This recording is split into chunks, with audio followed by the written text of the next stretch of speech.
मानवा की शुरुआत में देखते हैं हम किसी बंदे को जो कि ऐसा ऐसा अपनी आंखें खोलता है और कहता है मेरा सर तेजी से घूम रहा है। और जैसे ही वो अपनी आंखें खोलता है उसे अपने सामने कुछ बंदे नजर आते हैं जो कि आपस में बातें कर रहे होते हैं। उन्हें देखते ही वो चौंक कर उठ जाता है और कहता है आखिर मैं कहाँ पर हूँ, ये जगह कौन सी है। और अपने चारों तरफ देखते हुए कहता है और ये सभी लोग कौन है, ये जरूर से मेरा घर तो नहीं है, तो क्या फिर मुझे किडनैप कर लिया गया है या फिर मैं ये सब कोई सपना देख रहा हूँ। और तभी उसके सर में बहुत ज्यादा दर्द होने लगता है। वो अपने सर को पकड़ते हुए कहता है आह, बहुत दर्द हो रहा है, रुको। जितना कि मुझे याद है मुझे एक खत मिला था। और गाइस ये बंदा ही हमारा मेन कैरेक्टर होने वाला है। हमारा मेन कैरेक्टर अपने बारे में बताने लगता और कहता है मेरा नाम जियाउलिन है, मैंने अभी हाल ही में कॉलेज से ग्रेजुएट किया है। इससे पहले कि मुझे कोई ढंग की नौकरी मिलती मैं गेम्स खेलकर लोगों के अकाउंट को बूस्ट करता और इसके बदले में मैं कुछ पैसे कमाता था। और इसी वजह से मैं गेम्स खेलने में एकदम ही प्रो लेवल पर था। लोग मेरे गेम खेलने के तरीके को देखकर कहते थे जियाउलिन तुम्हारा क्राउड कंट्रोल तो एकदम ही लाजवाब है, क्या ही जबरदस्त कमबैक किया है, तुम तो एकदम ही बीस्ट हो। और हमें एक दिन का सीन दिखाया जाता है जहां पर हमारे एमसी ने एक गेम को कंप्लीट कर लिया होता है और इसे कंप्लीट करने के बाद वो अंगड़ाई लेते हुए कहता है तो फाइनली ये कंप्लीट हो ही गया। इसके बाद एमसी अपने मोबाइल को उठा लेता और कुछ खाते हुए वीडियोस को देखने लगता है। तभी उसे एक वीडियो दिखती है जिसमें एक लड़के को उसका बाप बहुत ही बेरहमी से पीट रहा होता है। तभी उसे अपने बारे में याद आता है जहाँ पर उसका बाप चिल्लाते हुए कहता है आखिर मेरा बेटा तुम्हारे जैसा कोई यूजलेस कचरा कैसे हो सकता है। और उन्हें ये साबित करने के लिए कि मैं कोई भी यूजलेस कचरा नहीं हूँ और मुझे अभी अपना असली रास्ता मिलना बाकी है। मैं घर से अलग रहने चला गया था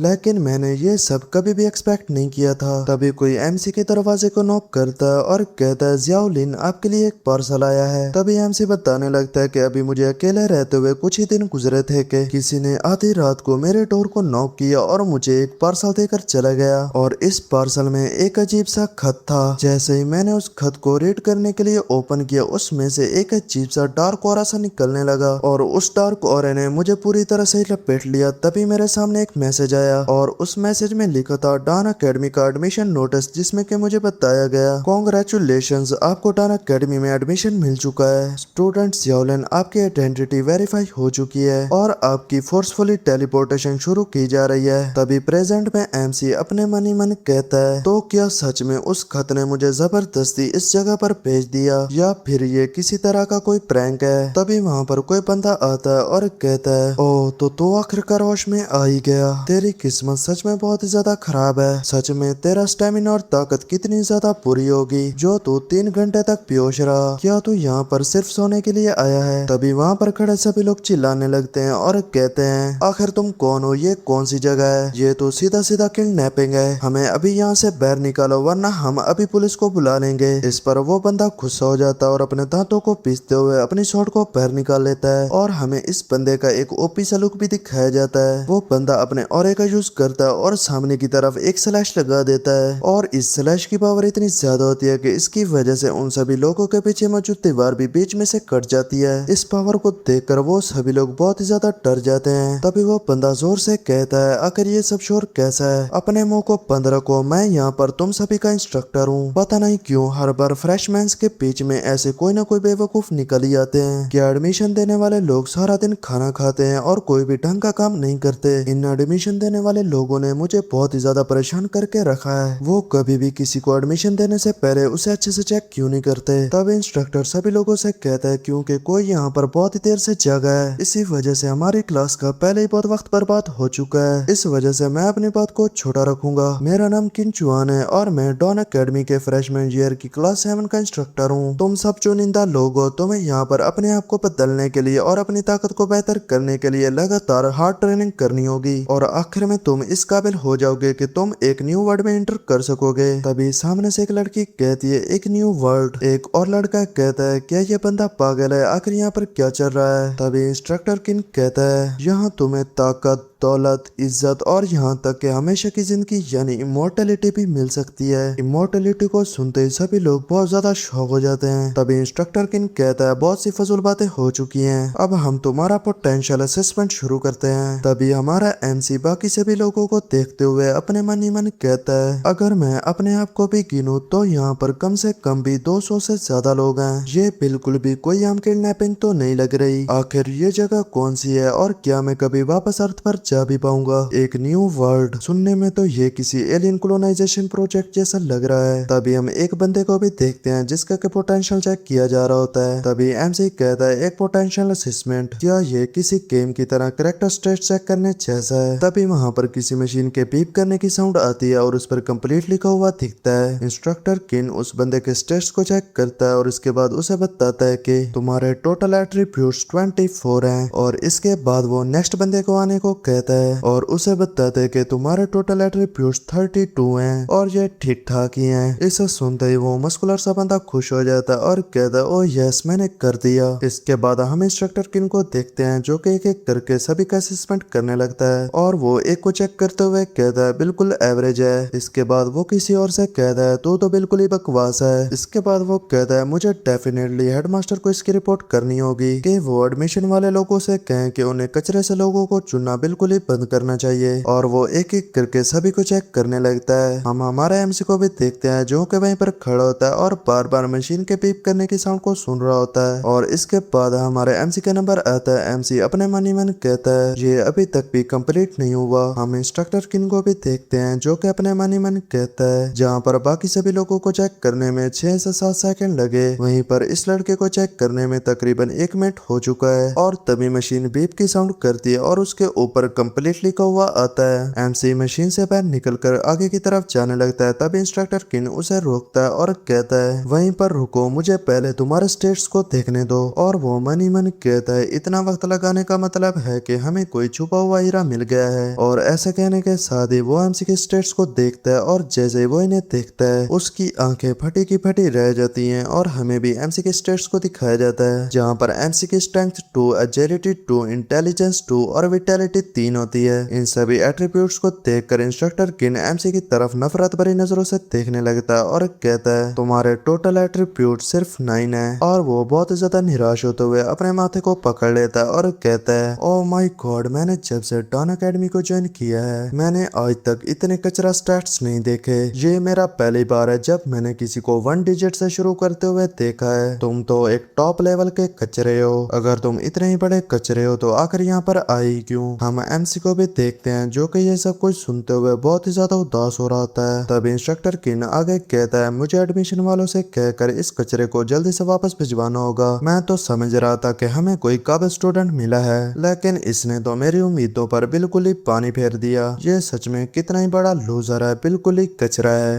हम एमसी को भी देखते हैं जो कि बहुत ही ज्यादा उदास होते हुए उन सभी बातों को सोचने लगता है जहाँ पर सभी लोग उसे बार बार कचरा कचरा कह रहे होते हैं। एमसी अपने दांतों को पीसता है और बहुत ही गुस्से से सोचते हुए कहता है बचपन से लेकर आज तक चाहे मैं कहीं पर भी गया मुझे हमेशा कचरा ही कहा गया। और वो बहुत ही गुस्से में अपनी मुट्ठी को कसते हुए कहता है क्या मैं इस नर्क जैसी जगह में भी इस नाम से पीछे नहीं छुड़ा सकता? क्या इस जगह पर भी मेरे साथ वही सब कुछ होने वाला है? हम इंस्ट्रक्टर किन को देखते हैं जो कि कहता है तुम्हारे जैसे स्टेट्स के साथ ट्रायल में जाना सीधा मौत के मुंह में जाने जैसा है, इसलिए तुम्हें ये आईडी टैग देना पूरी तरह से वक्त की बर्बादी है। तभी हम अपने एमसी को भी देखते हैं जो कि अपने हाथ को आगे बढ़ाकर तेजी के साथ इंस्ट्रक्टर किन से वो आईडी टैग छीन लेता है और उससे थोड़ा दूर जाकर खड़ा हो जाता है। इसके बाद एमसी चिल्लाते हुए कहता है मैं कचरा हूँ या नहीं ये फैसला कोई एक अकेले नंबर से कैसे हो सकता है? कोई भी फर्क नहीं पड़ता, आप कुछ भी कहें, मैं इसे अपने दम पर जरूर ट्राई करूंगा। हम इंस्ट्रक्टर किन को देखते हैं जो कि स्माइल करते हुए कहता ओ तो ये बात है, तू तो काफी जिद्दी निकला। तो चलो ठीक है फिर मैं यहीं पर रुकता हूँ और देखता हूँ कि जब रियलिटी तुम्हारे मुंह पर थप्पड़ मारेगी तो तुम्हें क्या फील होता है। बस ट्रायल के दौरान डर के मारे अपनी पैंट गीली मत करना। तभी वहाँ पर कोई लड़की अपना हाथ उठाते हुए कहती है वो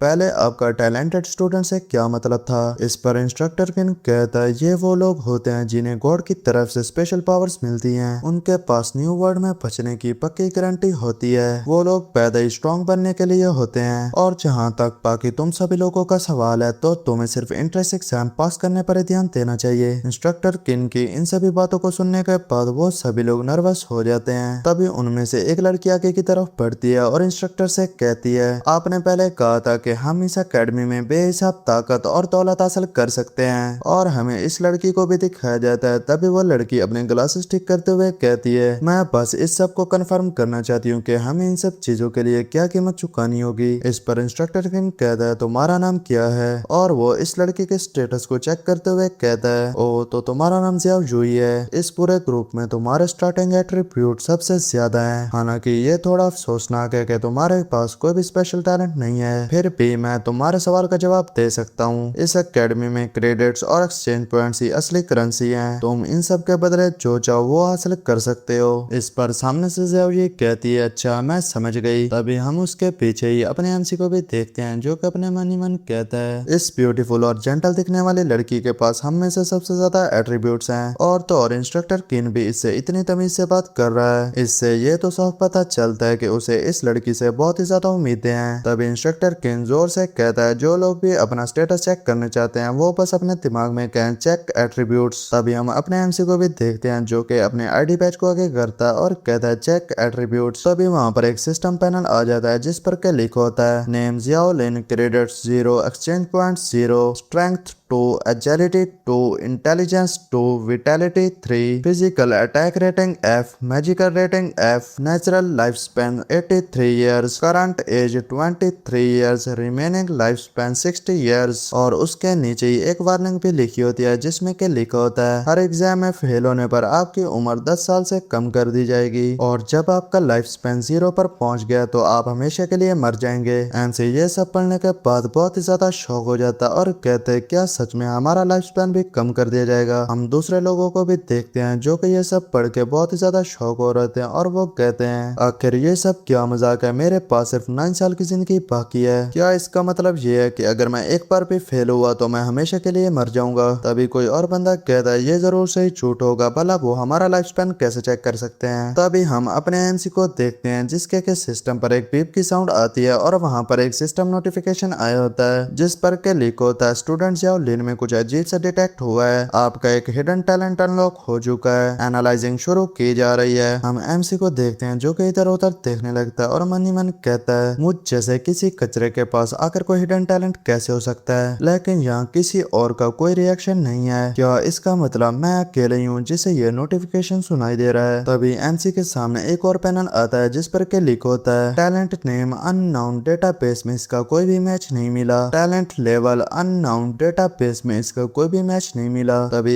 एक और पैनल आता है जिस पर के लिखा होता है, टैलेंट एनालिसिस के मुताबिक स्टूडेंट के सीखने की सलाहियत बहुत ही ज्यादा बढ़ चुकी है। लेवल 1 पर इसका पैसिव इफेक्ट ये है कि सभी स्किल्स के सीखने की स्पीड 100% तक बढ़ जाएगी। इसका एक्टिव इफेक्ट ये है कि ये किसी भी ऐसी एबिलिटी को कॉपी करने का मौका देगा जो कि आपके एफ रैंक के बराबर हो और ये असर सिर्फ 3 मिनट तक ही रहेगा। और साथ ही में एक नोट में लिखा होता है, ये एक्टिव रिप्लिकेशन एबिलिटी हर 7 दिन में सिर्फ एक बार यूज की जा सकती है और जैसे जैसे आपका लेवल अप होगा इसके स्टेट्स और इफेक्ट बेहतर होते जाएंगे। और एक और पैनल आता है जिस पर के लिखा होता है, क्योंकि इस टैलेंट की पहले कोई भी एग्जांपल नहीं मिली इसलिए रूल्स के मुताबिक इसके पहले मालिक को ही इसका असली नाम रखने का हक दिया जाता है। प्लीज इस टैलेंट को कोई नाम दीजिए। हम एमसी को भी देखते हैं जो कि मन ही मन सोचते हुए कहता है, तेज सीखना और एबिलिटीज को कॉपी करना, मुझे इसका क्या नाम रखना चाहिए? चलो छोड़ो इसे सिंपल और डायरेक्ट रखते हैं, एकेडमिक प्रोडिजी। हाँ, अब से इसका नाम एकेडमिक प्रोडिजी होगा। तभी एक सिस्टम आता है जिस पर के लिखा होता है, talent name academic prodigy, level 1 और टैलेंट की रैंक चेक की जा रही है। तभी वहाँ पर एक और सिस्टम पैनल आता है जिस पर के लिखा होता है, टैलेंट की रैंक डबल एस रैंक है। हमें एमसी को भी देखते हैं जो इस टैलेंट की रैंक को देखकर हैरान हो चुका होता है। एमसी कहता है, जब पहले स्कैन हुआ था तो इंस्ट्रक्टर किन का सिस्टम भी इस एकेडमिक प्रोडिजी स्किल का पता नहीं लगा सका था। और एमसी स्माइल करते करते हुए मनी मनी कहता है एक टैलेंट जो के डबल एस रैंक का है, ये अब से इस न्यू वर्ल्ड में सरवाइव करने के लिए मेरा सबसे बड़ा ट्रम्प कार्ड होने वाला है। तभी हम एक लड़के को देखते हैं जो कि चिल्लाते हुए कहता है आखिर ये लाइफ स्पैन का क्या चक्कर है, मेरे पास अभी सिर्फ 9 साल ही बाकी हैं और एक बार फेल होने पर 10 साल कम होते हैं, तो क्या इसका मतलब ये है कि मैं पहली बार में सीधा मर जाऊंगा? क्या ये कोई बग तो नहीं है ना? तभी हम इंस्ट्रक्टर किन को देखते हैं जो कि उस लड़के के सर पर मारते हुए कहता है तुम तो बिल्कुल ही इडियट हो, तुम्हें मैंने पहले भी ये सब कुछ एक्सप्लेन किया है ना, तुम्हारे पास अब सिर्फ 9 साल ही बाकी हैं, अगर तुम एक बार भी मर गए तो तुम्हारा बाकी का लाइफ स्पैन पूरी तरह से खत्म हो जाएगा, जिसकी वजह से तुम्हारी फौरन मौत हो जाएगी। तुम्हें क्या लगता है तुम्हारे साथ कोई धोखा हुआ है? इडियट कहीं के, तुम्हारी तो उल्टा किस्मत चमक गई है। अगर तुम बाहर की दुनिया में होते तो तुम्हारी उम्र हर साल कम होती रहती और 9 साल के अंदर ही तुम्हारी मौत हो जाती, लेकिन यहाँ पर लाइफ स्पैन बस एक रिसोर्स है। यहाँ पर तुम मिशन को कंप्लीट करके वहाँ से मिलने वाले एक्सचेंज पॉइंट्स का यूज करके अपनी स्ट्रेंथ और ताकत को बढ़ा सकते हो, जिसकी वजह से तुम्हारा लाइफ स्पैन भी बढ़ जाएगा। क्या तुम अब अच्छी तरह से समझ गए? इस पर वो दूसरा बंदा अपने सर को पकड़ते हुए कहता है जी हाँ मैं समझ गया। इंस्ट्रक्टर किन आगे बताता है कि एकेडमी तुम्हें अपनी किस्मत बदलने का एक मौका दे रही है। स्ट्रेंथ, नॉलेज,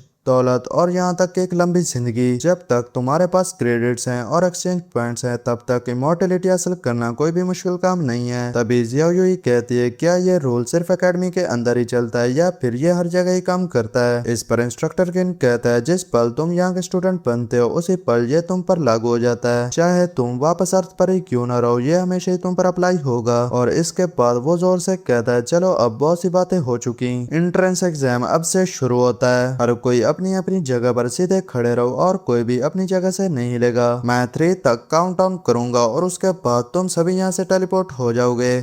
और ऐसा कहने के साथ ही वो काउंटडाउन को शुरू कर देता है 3, 2, 1 और जैसे ही काउंटडाउन कंप्लीट होता है वो सभी लोग यहाँ से टेलीपोर्ट हो जाते हैं। हम इंस्ट्रक्टर किन को देखते हैं जो कि वहीं पर खड़ा होता है और अपने सर को पकड़ते हुए कहता है इस बार के फ्रेशमैन में एक भी टैलेंटेड स्टूडेंट नहीं मिला, लगता है मुझे अपने इंस्ट्रक्टर इवोल्यूशन में अच्छा स्कोर नहीं मिलेगा। तब तेरी की मेरी किस्मत इतनी खराब क्यों है? और जब वो ये सब कुछ सोच ही रहा था तभी पीछे से किसी के हंसने की आवाज आती है और हमें इस बंदे को भी दिखाया जाता है ये भी कोई और इंस्ट्रक्टर होता है। दूसरा इंस्ट्रक्टर किन से कहता है हे ओल्ड किन, मैं तुम्हें बताता चलूं कि मेरी क्लास 3 में 2 टैलेंटेड स्टूडेंट पैदा हुए हैं, उनमें से एक ए रैंक है और दूसरा बी रैंक का। और इसके बाद वो इंस्ट्रक्टर किन के कंधों पर हाथ रखता है और स्माइल करते हुए कहता है तो तुम्हारे यहाँ का क्या हाल है? सामने से इंस्ट्रक्टर किन कहता है मेरी क्लास में एक ऐसा जीनियस है जिसके पास 40 से ज्यादा एट्रीब्यूट्स हैं। इस पर सामने वाला इंस्ट्रक्टर कहता है इन हाई स्टेट्स का क्या फायदा, सब कुछ टैलेंट पर ही डिपेंड करता है। मैंने सुना है कि पिछले साल सेंट्रल डेटाबेस में एक डबल एस रैंक के फ्रेशमैन का रिकॉर्ड मिला था। तभी इंस्ट्रक्टर किन दूसरे इंस्ट्रक्टर के हाथ को खुद से दूर हटाता है और कहता है ये सब बातें बाद में झूठ साबित हुई थी क्योंकि इस दुनिया में डबल एस रैंक टैलेंट का कोई वजूद ही नहीं है। और अगर हम एस रैंक टैलेंट्स की बात भी करें तो पूरी दुनिया में वो सिर्फ इतने ही है कि उन्हें उंगलियों पर भी गिना जा सकता है। और इसी के साथ हमारा यह सीन चेंज होता है और हमें हमारे एमसी और दूसरे लोगों को दिखाया जाता है जो कि एक गॉब्लिन नेस्ट के सामने टेलीपोर्ट हो चुके होते हैं जहाँ से अजीब सी बदबू आ रही होती है। इस पर सभी लोग परेशान होकर अपने मुंह को ढांप लेते हैं और कहते हैं आखिर ये गंदी सी बदबू क्या है। हम हमारे एमसी को भी देखते हैं जो कि इन सभी के साथ होता है और उसने भी अपनी नाक को ढांपा होता है। तभी हमारे एमसी के सामने एक सिस्टम पैनल आता है जिस पर के लिखा होता है आप अभी गॉब्लिन नेस्ट के अंदर हैं और आपको यहाँ पर एक एंट्रेंस एग्जाम का मिशन पूरा करना होगा। आपको 1 घंटे के अंदर ही यहाँ से स्केप करना होगा और सेफ जोन तक पहुंचना होगा। और वहाँ पर 2 एक्स्ट्रा मिशन भी दिए गए होते हैं जिसमें पहले एक्स्ट्रा मिशन में 5 गॉब्लिन्स को किल करना होता है और दूसरे एक्स्ट्रा मिशन में गॉब्लिन किंग को किल करना होता है। मिशन को कंप्लीट करने का रिवार्ड 10 क्रेडिट्स और 100 एक्सचेंज पॉइंट्स हैं। और एक्स्ट्रा मिशन 1 को कंप्लीट करने का रिवार्ड 10 क्रेडिट्स और 200 एक्सचेंज पॉइंट्स हैं। और एक्स्ट्रा मिशन 2 को कंप्लीट करने का रिवार्ड 20 क्रेडिट्स और 500 एक्सचेंज पॉइंट्स हैं। और इसके साथ ही एक केयर पैकेज भी मिलता है जिस पर के लिखा होता है फ्रेशमैन के लिए एक केयर पैकेज। इसमें शुरुआत के लिए एक रैंडम वेपन दिया जाता है और वहाँ पर एक सिस्टम नोटिफिकेशन भी आया होता है जिस पर के लिखा होता है इस टेस्ट के लिए कोई भी डेथ पेनल्टी नहीं है। इसे सुनते ही सभी लोग बहुत ही ज्यादा खुश हो जाते हैं और कहते हैं वो ये तो बहुत ही अच्छी बात है, इसमें कोई भी डेथ पेनल्टी नहीं मिलेगी और वो हमारे लाइफ स्पैन को कम नहीं करेंगे। हम हमारे एमसी को देखते हैं जो कि उस केयर पैकेज को ओपन करता है और जैसे ही वो ओपन होता है एमसी को वेपन के तौर पर एक मैजिक वांड मिलती है। तभी एक सिस्टम पैनल आता है जिस पर के इस मैजिक वांड के बारे में लिखा होता है इस वांड को नोवाइस वांड कहा जाता है जिसकी magical attack rating F rank की है और इसकी वजह से एक स्किल भी अनलॉक होती है जिसे एनर्जी ऑर्ब कहते हैं, जिसके लिए मेंटल पावर यूज होती है। एक और सिस्टम पैनल आता है जिस पर के लिख होता है skill unlocked, basic wand mastery, current level level 1 और लेवल 2 पर जाने के लिए एक रिक्वायरमेंट होती है जो कि 0/100 होती है। एमसी अपनी वांड को देखते हुए मन ही मन कहता है स्किल्स और एक्सपीरियंस पॉइंट ये सब कुछ वैसे ही है जैसे कि उन गेम्स में था जो कि मैं खेला करता था, और अगर ऐसी बात है तो मैं इस वांड का यूज करके अपने एनिमीज पर हमला कर सकता हूँ। तभी एमसी अपनी वांड को आगे करता और उसमें अपनी एनर्जी डालने लगता है, जिसकी वजह से उसके सामने एक एनर्जी का और बन जाता है और फिर वो इस एनर्जी और को शूट करता है जो कि दूर जाकर एक पत्थर से टकराता है, जिसकी वजह से उस पत्थर पर भी थोड़ा सा डैमेज आ जाता है। और जैसे ही एमसी से यूज करता है वहां पर एक सिस्टम पैनल आता है जिस पर के लिखा होता है बेसिक वांड मास्टरी के एक्सपीरियंस पॉइंट +2 हो चुके हैं, current level level 1 experience point 2/100। MC जैसे ये सब कुछ पढ़ता है वो बहुत ही ज्यादा खुश हो जाता है और कहता है मुझे बस इस वेपन का यूज करना है और इसकी वजह से मुझे एक्सपीरियंस पॉइंट मिलेंगे, जिसकी वजह से मेरा लेवल अप हो जाएगा। और इसके बाद एमसी अपनी वांड को ऊपर करता है और इसका यूज करते हुए एक न्यू एनर्जी ऑर्ब को बना लेता है। एमसी खुश होते हुए मन ही मन कहता है मेरे पास SS रैंक का टैलेंट, एकेडमिक प्रोडिजी का पैसे पोस्ट भी है, जिसकी वजह से मेरी स्किल्स बाकी लोगों के मुकाबले में दुगनी स्पीड से लेवल अप होंगी। और जब एमसी ये सब कुछ सोचते हुए खुश हो ही रहा होता है तभी उसे एक जोरदार झटका लगता है। एमसी के सर में बहुत ही ज्यादा दर्द होने लगता है। एमसी अपने सर को पकड़ता है और कहता है मेरे स्टेट्स अभी बहुत ही ज्यादा कम है, मेरा माना बार इतना ज्यादा छोटा है कि मैं मुश्किल से कोई स्पेल कास्ट कर सकता हूँ। तभी पीछे से वो मस्कुलर लड़का बहुत ही ज्यादा खुश हो रहा था और हंसते हुए कहता है मैंने एक basic heavy sword mastery unlock कर ली है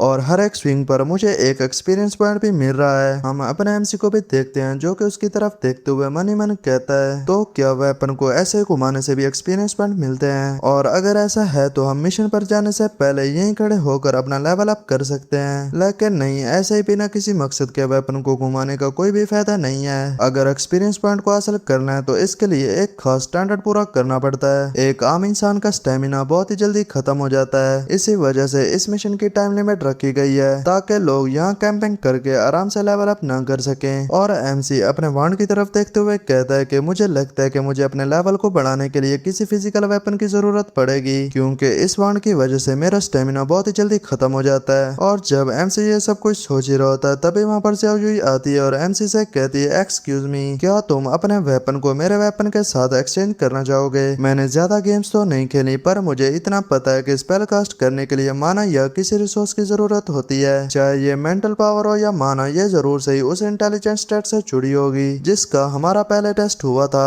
और वो एमसी की वांड की तरफ इशारा करते हुए कहती है मुझे लगता है कि ये वेपन मुझे ज्यादा सूट करेगा और तुम भी मेरे शॉट के साथ ही सही रहोगे। तभी एमसी कहता है वैसे तुम्हारा नाम ज़्याओजुई है ना? मेरा नाम ज़्याओलिन है। इस पर ज़्याओजुई कहती है हाँ यही मेरा नाम है। वैसे ज़्याओलिन तो क्या तुम मेरे साथ ट्रेड करना चाहोगे? तभी हम एमसी को देखते हैं जो कि उसे वांड पकड़ाते हुए कहता है बिल्कुल मैं तैयार हूँ, बस इस बात का ध्यान रखना कि तुम्हें इस वांड से अटैक करने के लिए सही से निशाना लगाना पड़ेगा। तभी हम एमसी को भी देखते हैं जिसने कि ज़्याओजुई से उसकी शॉट को ले लिया होता है और उसे पकड़ते हुए मन ही मन कहता है हाँ अब ये मुझे ज्यादा अच्छा फील हो रहा है। तभी वहाँ पर एक सिस्टम पैनल भी आया होता है जिस पर के लिखा होता है इस शॉट का नाम नोविस शॉर्ट शॉट है और इसकी physical attack rating F rank की है और इस शॉट की वजह से एक स्किल भी अनलॉक होती है जिसका नाम है बेसिक शॉर्ट शॉट मास्टरी और आपका करंट लेवल 1 है। तभी एमसी मन ही मन कहता है अगर मुझे इस एग्जाम को आराम से पास करना है तो मुझे एक अच्छा टीममेट की जरूरत होगी। और वो पीछे मुड़कर ज़्याओजुई से कहता है ज़्याओजुई क्या तुम मेरी टीममेट बनना चाहोगी? और वो कहने वाला होता है तभी उसे बीच में से कोई टोकता है और हम देखते हैं ये वही मस्कुलर बंदा होता है जिसका नाम हमें वांग टाली बताया जाता है। वांग कहता है हे ब्यूटीफुल क्या तुम मेरे साथ काम करना चाहोगी? मैंने सुना है कि तुम्हारे स्टेट्स हमारी क्लास में सबसे ज्यादा हैं, तो इसलिए तुम मेरे साथ टीम अप कर लो। मेरा नाम वांग टाली है, मेरी स्ट्रेंथ, वाइटैलिटी और एजिलिटी सभी के सभी 10 पॉइंट से ऊपर हैं। और वो एमसी की तरफ इशारा करते हुए कहता है मैं उस बंदे से कई ज्यादा भरोसेमंद हूँ, अगर हम दोनों एक पार्टी को बनाते हैं तो हम डेफिनेटली इसे आराम से पास कर लेंगे। हम एमसी को भी देखते हैं जो कि मन ही मन गुस्सा होते हुए कहता है तो साले अगर तेरे स्टेट्स ज्यादा हैं तो क्या हुआ?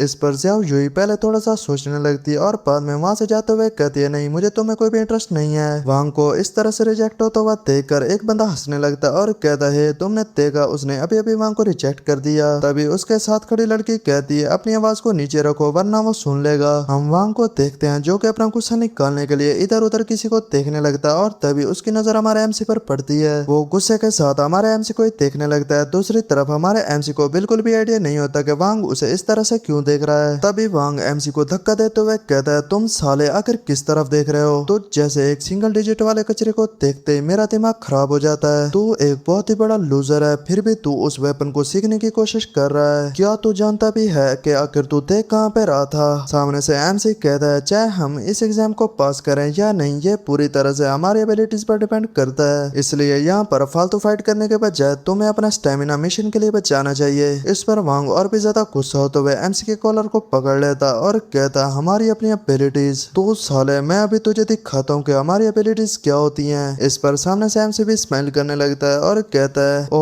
ऐसी बात है, लेकिन लगता है कि तुम्हें वो सब करने का मौका नहीं मिलने वाला। तभी हमें वांग के ठीक पीछे एक खूंखार सा गॉब्लिन दिखाया जाता है जो कि वांग पर अटैक करने ही वाला होता है, जो कि जाकर सीधा वांग पर अपने पंजों से अटैक कर देता है। वांग के चेहरे पर उस गॉब्लिन के अटैक की वजह से एक जख्म बन जाता है। वांग चिल्लाते हुए कहता है तेरी तो साले मैं तुझे नहीं छोड़ूंगा। और वो गॉब्लिन दोबारा से वांग पर अटैक करने के लिए नीचे से जंप कर देता है और जैसे ही वांग के करीब आता है वांग गुस्से के साथ अपनी शॉट को घुमाता है और उस गॉब्लिन को बीच में से काट देता है। इसके बाद वो उस गॉब्लिन की लाश के ऊपर खड़ा होता है और कहता है मैं इस घिनौने से जानवर की वजह से लगभग मरने ही वाला था। और तभी वो एमसी की तरफ देखता है और चिल्लाते हुए कहता है साले कुत्ते, तू बस वहाँ पर खड़ा होकर मेरा मजाक बनते हुए देख रहा था। तुझे क्या लगा था एक बेकार सा गॉब्लिन मुझ पर अचानक से अटैक करके मुझे मार सकता है। और तभी उसे अपने पीछे कुछ आवाजें सुनाई देती हैं और जैसे ही वो पीछे की तरफ देखता है वहाँ पर बहुत सारी आंखें दिखाई जाती हैं और हम देखते हैं ये बहुत सारे गॉब्लिन्स होते हैं जो कि एक बड़े झुंड में आए होते हैं और उनमें से कुछ के पास वेपन्स भी होते हैं। इन सभी गॉब्लिन्स को देखते ही वहाँ खड़े सभी लोग बहुत ज्यादा डर जाते हैं और चिल्लाने लगते हैं। और तभी वो सभी गॉब्लिन्स इन पर अटैक कर देते हैं और हमें वहाँ पर बहुत सारी चीखों की आवाज सुनाई देती है। तभी हम एक लड़की को देखते हैं जिस पर एक साथ दो गॉब्लिन्स अटैक कर देते हैं और वो चिल्लाते हुए कहती है यहाँ से चले जाओ, मुझसे दूर हो, तुम सभी जानवर मुझसे दूर हो वरना मैं तुम सभी को मार डालूंगी। हम एक और बंदे को देखते हैं जिसे एक गॉब्लिन ने खत्म कर दिया होता है और वो वहाँ से डिस्पेयर हो जाता है। हमें बाकी सभी लोगों का हाल भी दिखाया जाता है जो कि बहुत ही बुरी हालत में होते हैं। गॉब्लिन उन सभी पर अटैक कर रहे होते हैं और एक एक करके उन सभी को खत्म कर रहे होते हैं। तभी हम हमारे एमसी को भी देखते हैं जिस पर के एक गॉब्लिन अटैक कर देता है, लेकिन एमसी एन मौके पर अपनी शॉट आगे कर लेता और इसे डॉज कर लेता है। एमसी मनी मन कहता है ये दर्द और ये बदबू ये सब कुछ सच है, ये कोई भी सपना तो नहीं है। हम एक लड़की को देखते हैं जिस पर के गॉब्लिन ने अटैक कर दिया होता और वो उसे मारने वाला होता। तभी उसे पीछे से कोई अटैक लगता है जिसकी वजह से वो वहीं पर खत्म हो जाता है और हमें दिखाया जाता है ये अटैक किसी और ने नहीं बल्कि जियाओ युई ने अपने वांड की मदद से किया होता है। हम एमसी को भी देखते हैं जो कि उस गॉब्लिन को किसी न किसी तरह डिफीट करता है और मन ही मन कहता है ये गंदी बदबू, ये दर्द और ये दुश्मन को काटने का सांस ये बिल्कुल ही सच है। ये एक एनवायरमेंटल वर्चुअल डेटा लेकिन बाकी सभी फीलिंग्स एकदम ही असली हैं। मैं सच में बहुत ही ज्यादा बचकाना था जो मैं इसे एक गेम की तरह ले रहा था। ये बिल्कुल भी कोई आम गेम खेलने जैसा तो नहीं है। एक आम इंसान जिसके पास कोई भी एक्सपीरियंस नहीं है वो यहाँ पर एक वेपन के बिना बिल्कुल ही एक कचरे की तरह मारा जाएगा। तभी एक लड़का चिल्लाता और कहता वहाँ पर देखो ये गॉब्लिन उन लोगों पर हमला नहीं कर रहा है जो कि केव के अंदर है, जल्दी भागो और उस केव के अंदर छुप जाओ। ये सुनते ही सभी लोग वहाँ से भागने लगते हैं और उस केव के अंदर जाने लगते हैं। हम हमारे एमसी को भी देखते हैं जो कि मन ही मन कहता है अभी के लिए इस केव के अंदर का हिस्सा बाकी जंगल से कहीं ज्यादा सेफ है, लेकिन ये हमेशा के लिए सेफ नहीं रहने वाला। और हमें एक सिस्टम पैनल भी दिखाया जाता है जिस पर के लिखा होता है केव का प्रोटेक्टिंग टाइम बाकी 29 मिनट रह चुका है। हम हमारे एमसी को देखते हैं जो कि अपनी शॉट को कसते हुए कहता है मुझे शांत रहना होगा और ठंडे दिमाग से इस पूरी सिचुएशन को एनालाइज करना होगा। और वो सीरियस लुक के साथ कहता है जो भी हो मैं बस यहाँ पर खड़ा होकर अपनी मौत का इंतजार तो नहीं करने वाला। हमें थोड़ी देर बाद का सीन दिखाया जाता है जहाँ पर हम अपने एमसी को देखते हैं जो कि इसी केव के अंदर ही अपनी शॉट से ट्रेनिंग कर रहा होता है जिसकी वजह से उसे एक्सपीरियंस पॉइंट भी मिल रहे होते हैं। तभी एमसी रुकता है और मन ही मन कहता है बिल्कुल जैसा कि मैंने सोचा था, अगर मेरी फॉर्म ठीक है और मैं सही तरह से वर्क करता हूँ तो ही मैं एक्सपीरियंस पॉइंट हासिल कर सकता हूँ। मेरे स्टैट सबसे नीचे हैं स्ट्रेंथ 2 और वाइटैलिटी 3। एक रियल फाइट शुरू होने से पहले मुझे इस वेपन के साथ पूरी तरह से सेट होना होगा ताकि मैं ज्यादा से ज्यादा एक्सपीरियंस पॉइंट हासिल कर सकूं। तभी केव के ऊपर पैनल में एक मैसेज आता है जिसमें के लिखा होता है केव का प्रोटेक्शन टाइम खत्म होने वाला है, बाकी रिमेनिंग टाइम 2 मिनट रह चुका है। इसे देखते ही सभी लोग बहुत ज्यादा डर जाते हैं और एक लड़की घबराते हुए कहती है हमारे पास अब सिर्फ 2 मिनट ही बाकी हैं। एक और लड़का घबराते हुए चिल्लाता है अगर ये क्या मजाक है, इसका मतलब ये है कि ये केव भी बहुत ही जल्द अनसेफ बन जाएगी। हम एक और लड़के को देखते हैं जिसे के कंधे पर चोट भी आई होती है और वो चिल्लाते हुए कहता है इस मिशन को कंप्लीट करना तो पूरी तरह से इम्पॉसिबल है। तभी वहाँ खड़ा एक आर्चर लड़का कहता है दूर से अटैक करने वाले वेपन से किसी भी चीज पर निशाना नहीं लग रहा। और तो और ये मॉन्स्टर भी बहुत ही तेजी से मूव करते हैं। तभी हम जियाओ जुई को भी देखते हैं जो कि केव की दीवार के साथ लगकर बैठी होती है। तभी उसकी नजर हमारे एमसी पर जाती है जो कि वहाँ पर खड़ा होकर प्रैक्टिस कर रहा होता है। एमसी प्रैक्टिस करने की वजह से बहुत ही ज्यादा थक जाता और हाँपने लगता है। तभी जियाओ जुई अपनी जगह से उठती है और एमसी के करीब आते हुए कहती है इस तरह खुद को थकाना बिल्कुल ही पॉइंटलेस है। मेरे हिसाब से अगर हम एक आम तरीके से किसी स्किल को लेवल अप करके लेवल 2 पर ले जाएं, लेकिन इस मिशन का टाइमर हमें इतना वक्त बिल्कुल भी नहीं देता कि हम आराम से प्रैक्टिस करके एक शॉर्टकट को ढूंढे। इस पर एमसी मन ही मन कहता है ये सच में बहुत ही ज्यादा स्मार्ट है। जियाओ जुई बिल्कुल ही सही कह रही है। नॉर्मल लोगों के लिए लेवल 2 तक पहुंचने में 1 घंटा लगता है। और वो स्माइल करते हुए मन ही मन कहता है लेकिन मेरे पास डबल एस रैंक के टैलेंट एकेडमिक प्रोडिजी का पैसिव बूस्ट है।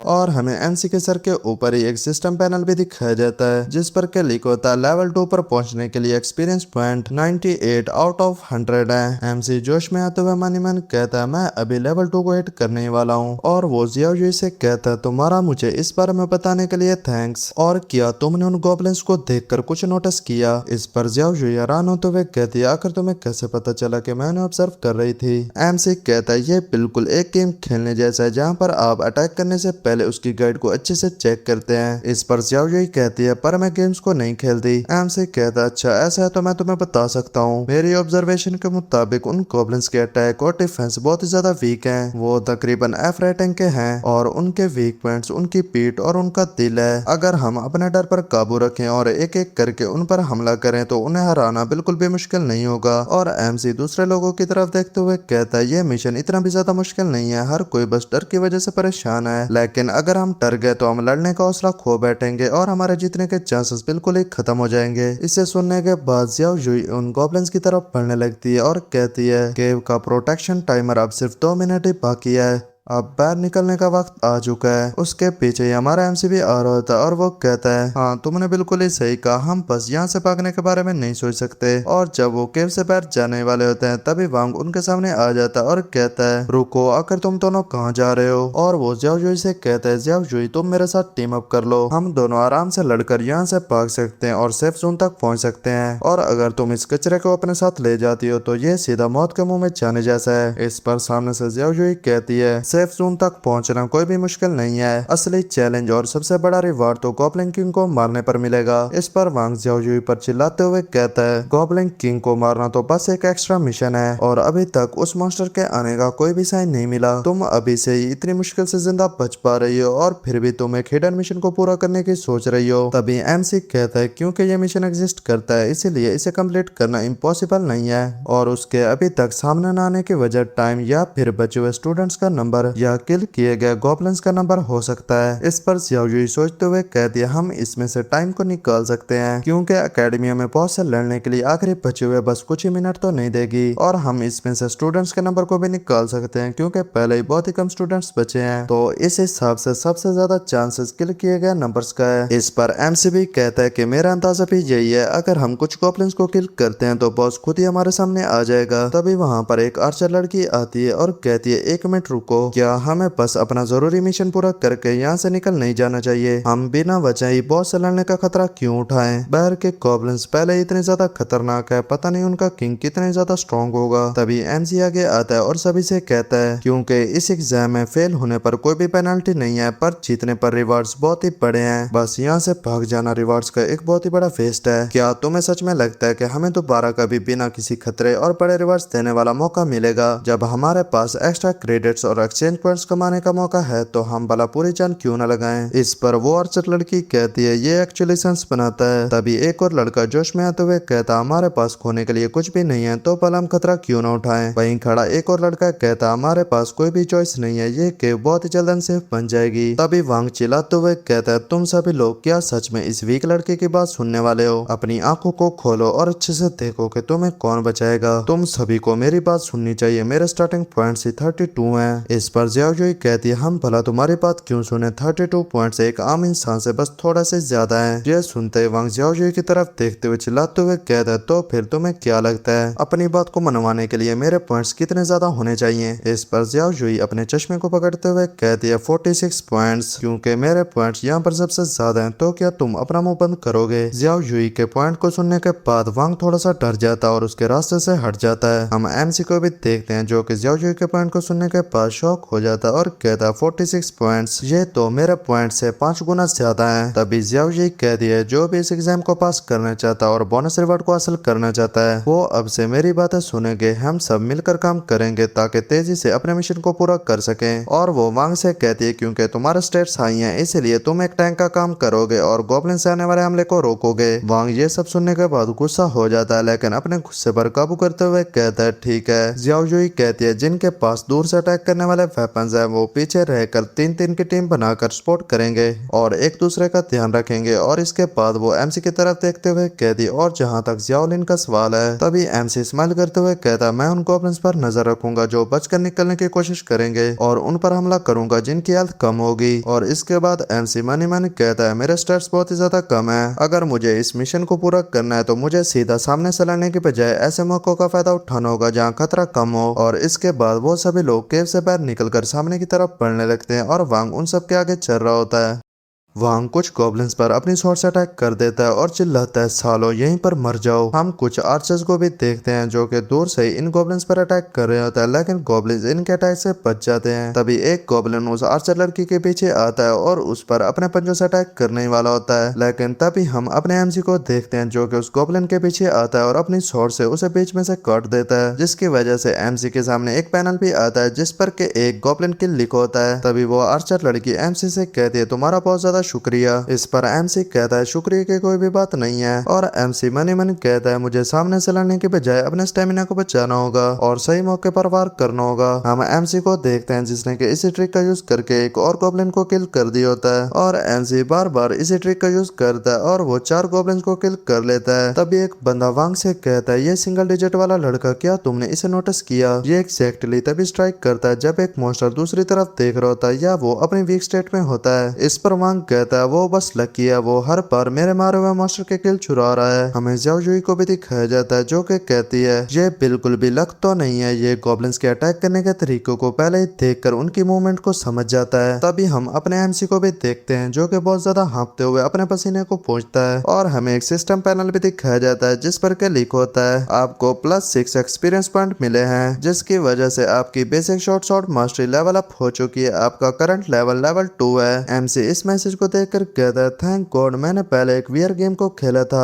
और पूरे 2 महीने तक मैंने उसकी हार्डकोर ग्राइंडिंग की थी, अगर ऐसा ना होता तो मैं दुश्मन पर कभी भी इतने ढंग से आखिरी बार और उन पर सही निशाना ना लगा पाता। तभी एमसी के सामने एक और सिस्टम पैनल आता है जिस पर के लिखा होता है आप इस बैच के सभी नए लोगों में से पहले हैं जिसने कि किसी स्किल को लेवल 2 पर पहुंचाया है। एकेडमी के फ्रेशमैन रिवार्ड पॉलिसी के मुताबिक आपको आपकी मौजूदा काबिलियत के हिसाब से एक बेहतरीन स्किल बिल्कुल ही फ्री दी जाती है। तभी एक और सिस्टम आता है जिस पर के लिखा होता है स्किल अनलॉक्ड हैवी/करंट लेवल 1 और इस स्किल के मिलने की वजह से हमारे एमसी की पूरी बॉडी से एक और असर निकलने लगता है। तभी एक और पैनल आता है जिस पर के लिखा होता है हैवी/लेवल 1 के लिए जो रिक्वायरमेंट्स हैं उनमें आपकी स्ट्रेंथ 11 या उससे ज्यादा होनी चाहिए और वेपन रिक्वायरमेंट कोई भी फिजिकल वेपन, और नीचे एक डिस्क्रिप्शन भी दी होती है जिसमें के लिखा होता है अपनी स्ट्रेंथ बढ़ाकर दुश्मन पर एक जोरदार हमला करें। इस स्किल की पावर यूजर के स्ट्रेंथ पर डिपेंड करती है और साथ ही में एक टिप भी दी गई होती है जिसमें के लिखा होता है इस स्किल को लगातार चूज करने से स्टेमिना बहुत ही जल्दी खत्म होगा, इसलिए 2 वारों के बीच में कम से कम 1 मिनट का कूल डाउन रखना बेहतर है। एमसी ये देखते ही बहुत ज्यादा खुश हो जाता है और कहता है मेरा लेवल अप हो गया और साथ ही में मुझे एक न्यू स्किल भी मिली है, अब मुझे अपना एक्स्ट्रा मिशन पूरा करने के लिए सिर्फ एक और गॉब्लिन को मारना होगा। तभी उसके पास ही एक गॉब्लिन आकर गिरता है जिससे जियाओजुई का वार लगा होता है जिसकी वजह से उसकी हालत बहुत ही ज्यादा खराब हो गई होती है। एमसी इस गॉब्लिन को देखते ही उसमें अपनी शॉट दे दे मारता और कहता है ये रहा वो आखिरी गॉब्लिन। और तभी वहाँ पर एक सिस्टम पैनल आता है जिस पर क्लिक होता है आपने 5 गॉब्लिन्स को किल किया है, जिसकी वजह से आपका एक्स्ट्रा मिशन 1 कंप्लीट हो चुका है। एमसी अपनी स्वॉर्ड को कंधे पर रखते हुए सांस छोड़ता है और कहता है चलो आखिरकार मेरा एक मिशन तो पूरा हुआ। तभी वहाँ पर मौजूद सभी गॉब्लिन्स अचानक से गायब होने लगते हैं। इसे देखकर वो सभी लोग बहुत ज्यादा चौंक जाते हैं और कहते हैं ये अचानक से कहाँ गायब हो गए। वांग चिल्लाते हुए कहता है आखिर यहाँ पर ये सब कुछ क्या हो रहा है। तभी वहाँ पर एक अनाउंसमेंट होती है जिसमें कि बताया जाता है गॉब्लिन्स की पूरी तादाद की 1/3 यानी 1/3 कम कर दिया गया है। इसकी वजह से हिडन कंडीशन पूरी हो चुकी है और अब बॉस को यहाँ पर एक्टिवेट किया जा रहा है। तभी हमें जंगल के बीच से एक बहुत ही बड़ा गॉब्लिन पैर निकलता हुआ दिखाई देता है। इस गॉब्लिन को देखकर वो सभी लोग कहते हैं ये तो गॉब्लिन किंग है। और हमें इस गॉब्लिन किंग को दिखाया जाता है जिसका के साइज पेड़ों से भी बहुत ज्यादा बड़ा होता है। और इसके सामने हमारा एमसी भी खड़ा होता है जिसका के साइज इस गॉब्लिन किंग के सामने एक चींटी की तरह लग रहा होता है। तभी वो गॉब्लिन किंग एक जोर से दहाड़ लेता है और उसके दहाड़ लेने की वजह से वहाँ पर एक बहुत ही बड़ी शॉकवेव पैदा होती है। सभी लोग इस शॉकवेव के सामने बहुत ही मुश्किल से खड़े होते हैं और वो कहते हैं ये शॉकवेव मेरे कान के पर्दे इस शॉकवेव की वजह से फट जाएंगे। तभी वो आर्चर लड़की अपनी थोड़ी सी आंखें खोलती है और इस गॉब्लिन किंग को देखती और कहती है तो ये वो। और इसके बाद हमें हमारे एमसी और ज़ाओजुई को भी दिखाया जाता है जो कि इस गॉब्लिन किंग को देखते हुए कहते हैं तो ये है वो द गॉब्लिन किंग। और हमें इस गॉब्लिन किंग को दिखाया जाता है जो कि बहुत ज्यादा खतरनाक दिख रहा होता है और इसके सर के ऊपर इसका हेल्थ बार भी दिख रहा होता है जो कि बहुत ही ज्यादा होता है। तभी हम अपने एमसी को देखते हैं जो कि अपने मन ही मन कहता है तो ये इस डंजन का बॉस है द गॉब्लिन किंग। इसकी वजह से बाकी सारे छोटे गॉब्लिन्स अचानक से गायब हो चुके हैं। हम बाकी सभी लोगों को देखते हैं जो कि इस गॉब्लिन किंग को देखकर बहुत ही ज्यादा डर जाते हैं और कहते हैं आखिर अब ये क्या मजाक है। इस बॉस की एचपी तो देखो, ये तो मेरे बचे हुए लाइफ स्पैन से भी लंबी है। हम भला इस जैसे मॉन्स्टर के साथ आकर कैसे लड़ सकते हैं।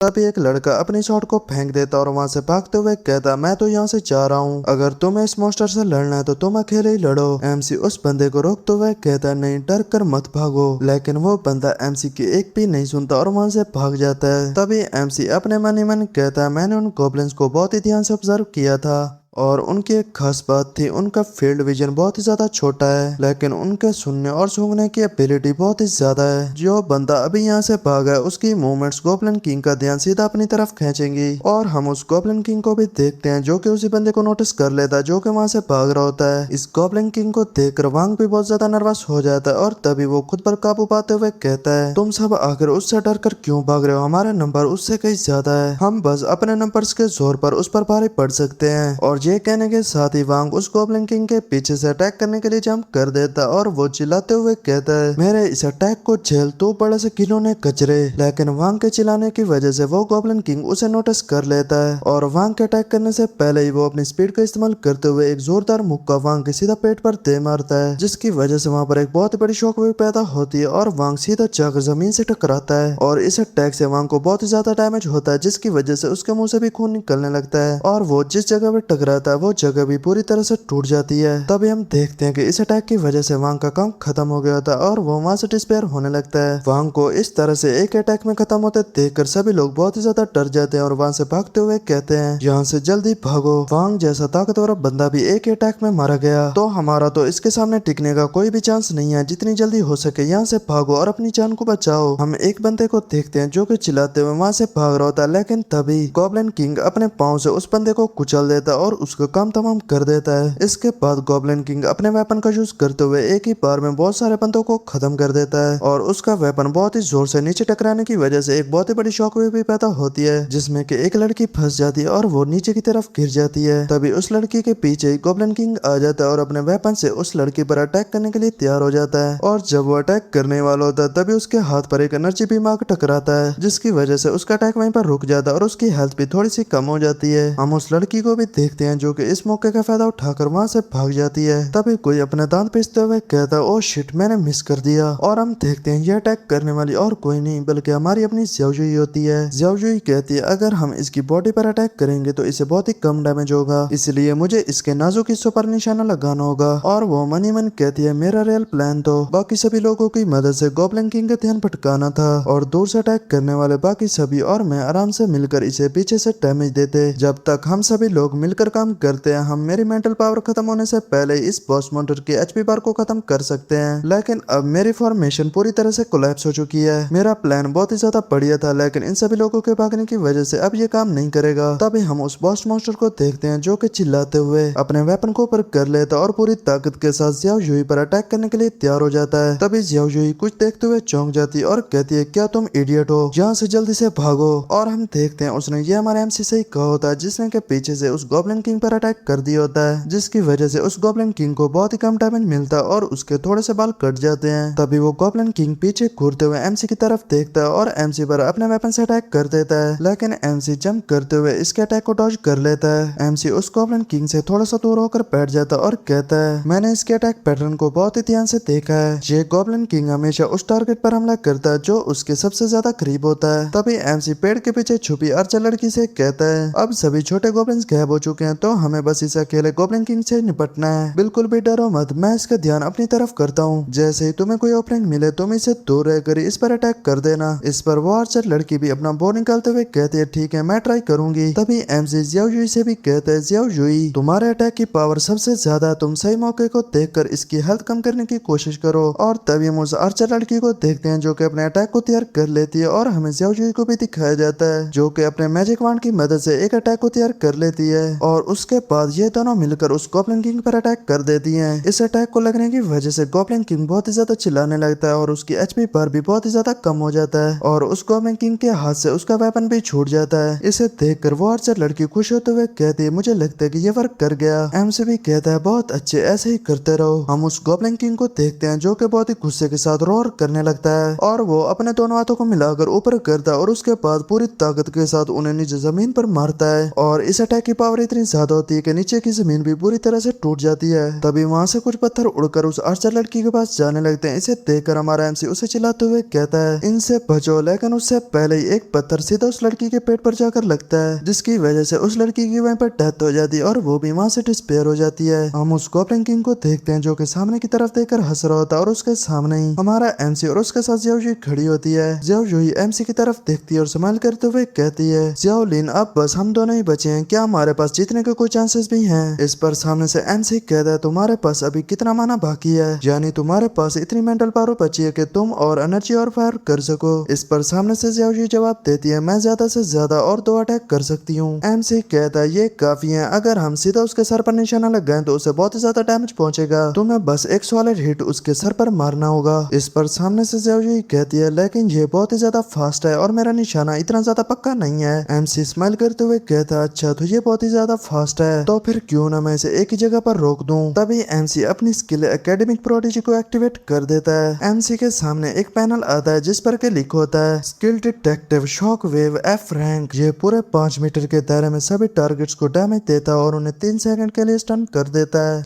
एमसी अपने मन ही मन कहता है, मेरे पास्ट में मेरा टैलेंट पूरी तरह से बेकार था और हर कोई मुझे लूजर और कचरा कहता था। और वो जंप करके अपने अटैक को तैयार कर लेता और कहता है, लेकिन अब ये मेरी बैटलफील्ड है। और हमें एमसी के नीचे ही एक सिस्टम पैनल भी दिखाया जाता है जिस पर के लिखा होता है, skill copy shock wave. Skill का कूल डाउन 30 सेकंड है और इसका ड्यूरेशन 3 मिनट तक है। एपिसोड की शुरुआत में देखते हैं हम हमारे एमसी को जो कि अपने अटैक को तैयार कर लेता और उस गॉब्लिन किंग की तरफ बढ़ने लगता है। एमसी को अपने पास आते हुए देखकर वो गॉब्लिन किंग भी अपने दोनों हाथों को ऊपर उठाता है और अपने अटैक को तैयार कर लेता है। एमसी अपने मन ही मन कहता है, तो ये गॉब्लिन किंग फिर से उस शॉक वेव से अटैक करने वाला है। ये अपने दोनों कोसों को जमीन पर मारकर एक शॉक वेव को निकालता है, लेकिन मेरी कॉपी एबिलिटी सीधा वेपन के टकराने पर ही चल जाती है। और ऐसा कहने के साथ ही एमसी अपने स्किल को एक्टिवेट कर देता है और वहाँ पर एक मैसेज भी आता है जिस पर के लिखा होता है, F rank copy skill shock wave activated. MC अपने मन ही मन कहता है, जो भी हो इसकी शॉक वेव है तो एक स्किल ही ना, और जब तक ऐसा है उसे इंटरप्ट किया जा सकता है। और तभी वो गॉब्लिन किंग अपने अटैक को एमसी पर कर देता है, लेकिन एमसी अपने शॉट की मदद से इसे रोक देता है। और क्योंकि इस वक्त वो भी अपनी स्किल को यूज कर रहा था, इसलिए वहाँ पर एक बहुत बड़ी शॉक वेव पैदा होती है जिसकी वजह से वो गॉब्लिन किंग पीछे की तरफ हट जाता है और हमारा एमसी भी पीछे हट जाता है। एमसी अपने शॉट की मदद से खुद को संभालता है और हाँपते हुए कहता है, जैसे कि मैंने सोचा था ये वर्क कर गया। और तभी वो गॉब्लिन किंग अपने हाथ को आगे बढ़ाता है और एमसी पर अटैक करने के लिए तैयार हो जाता है। इसे देखकर एमसी मन ही मन कहता है, लेकिन मैं लगातार शॉक वेव यूज नहीं कर सकता,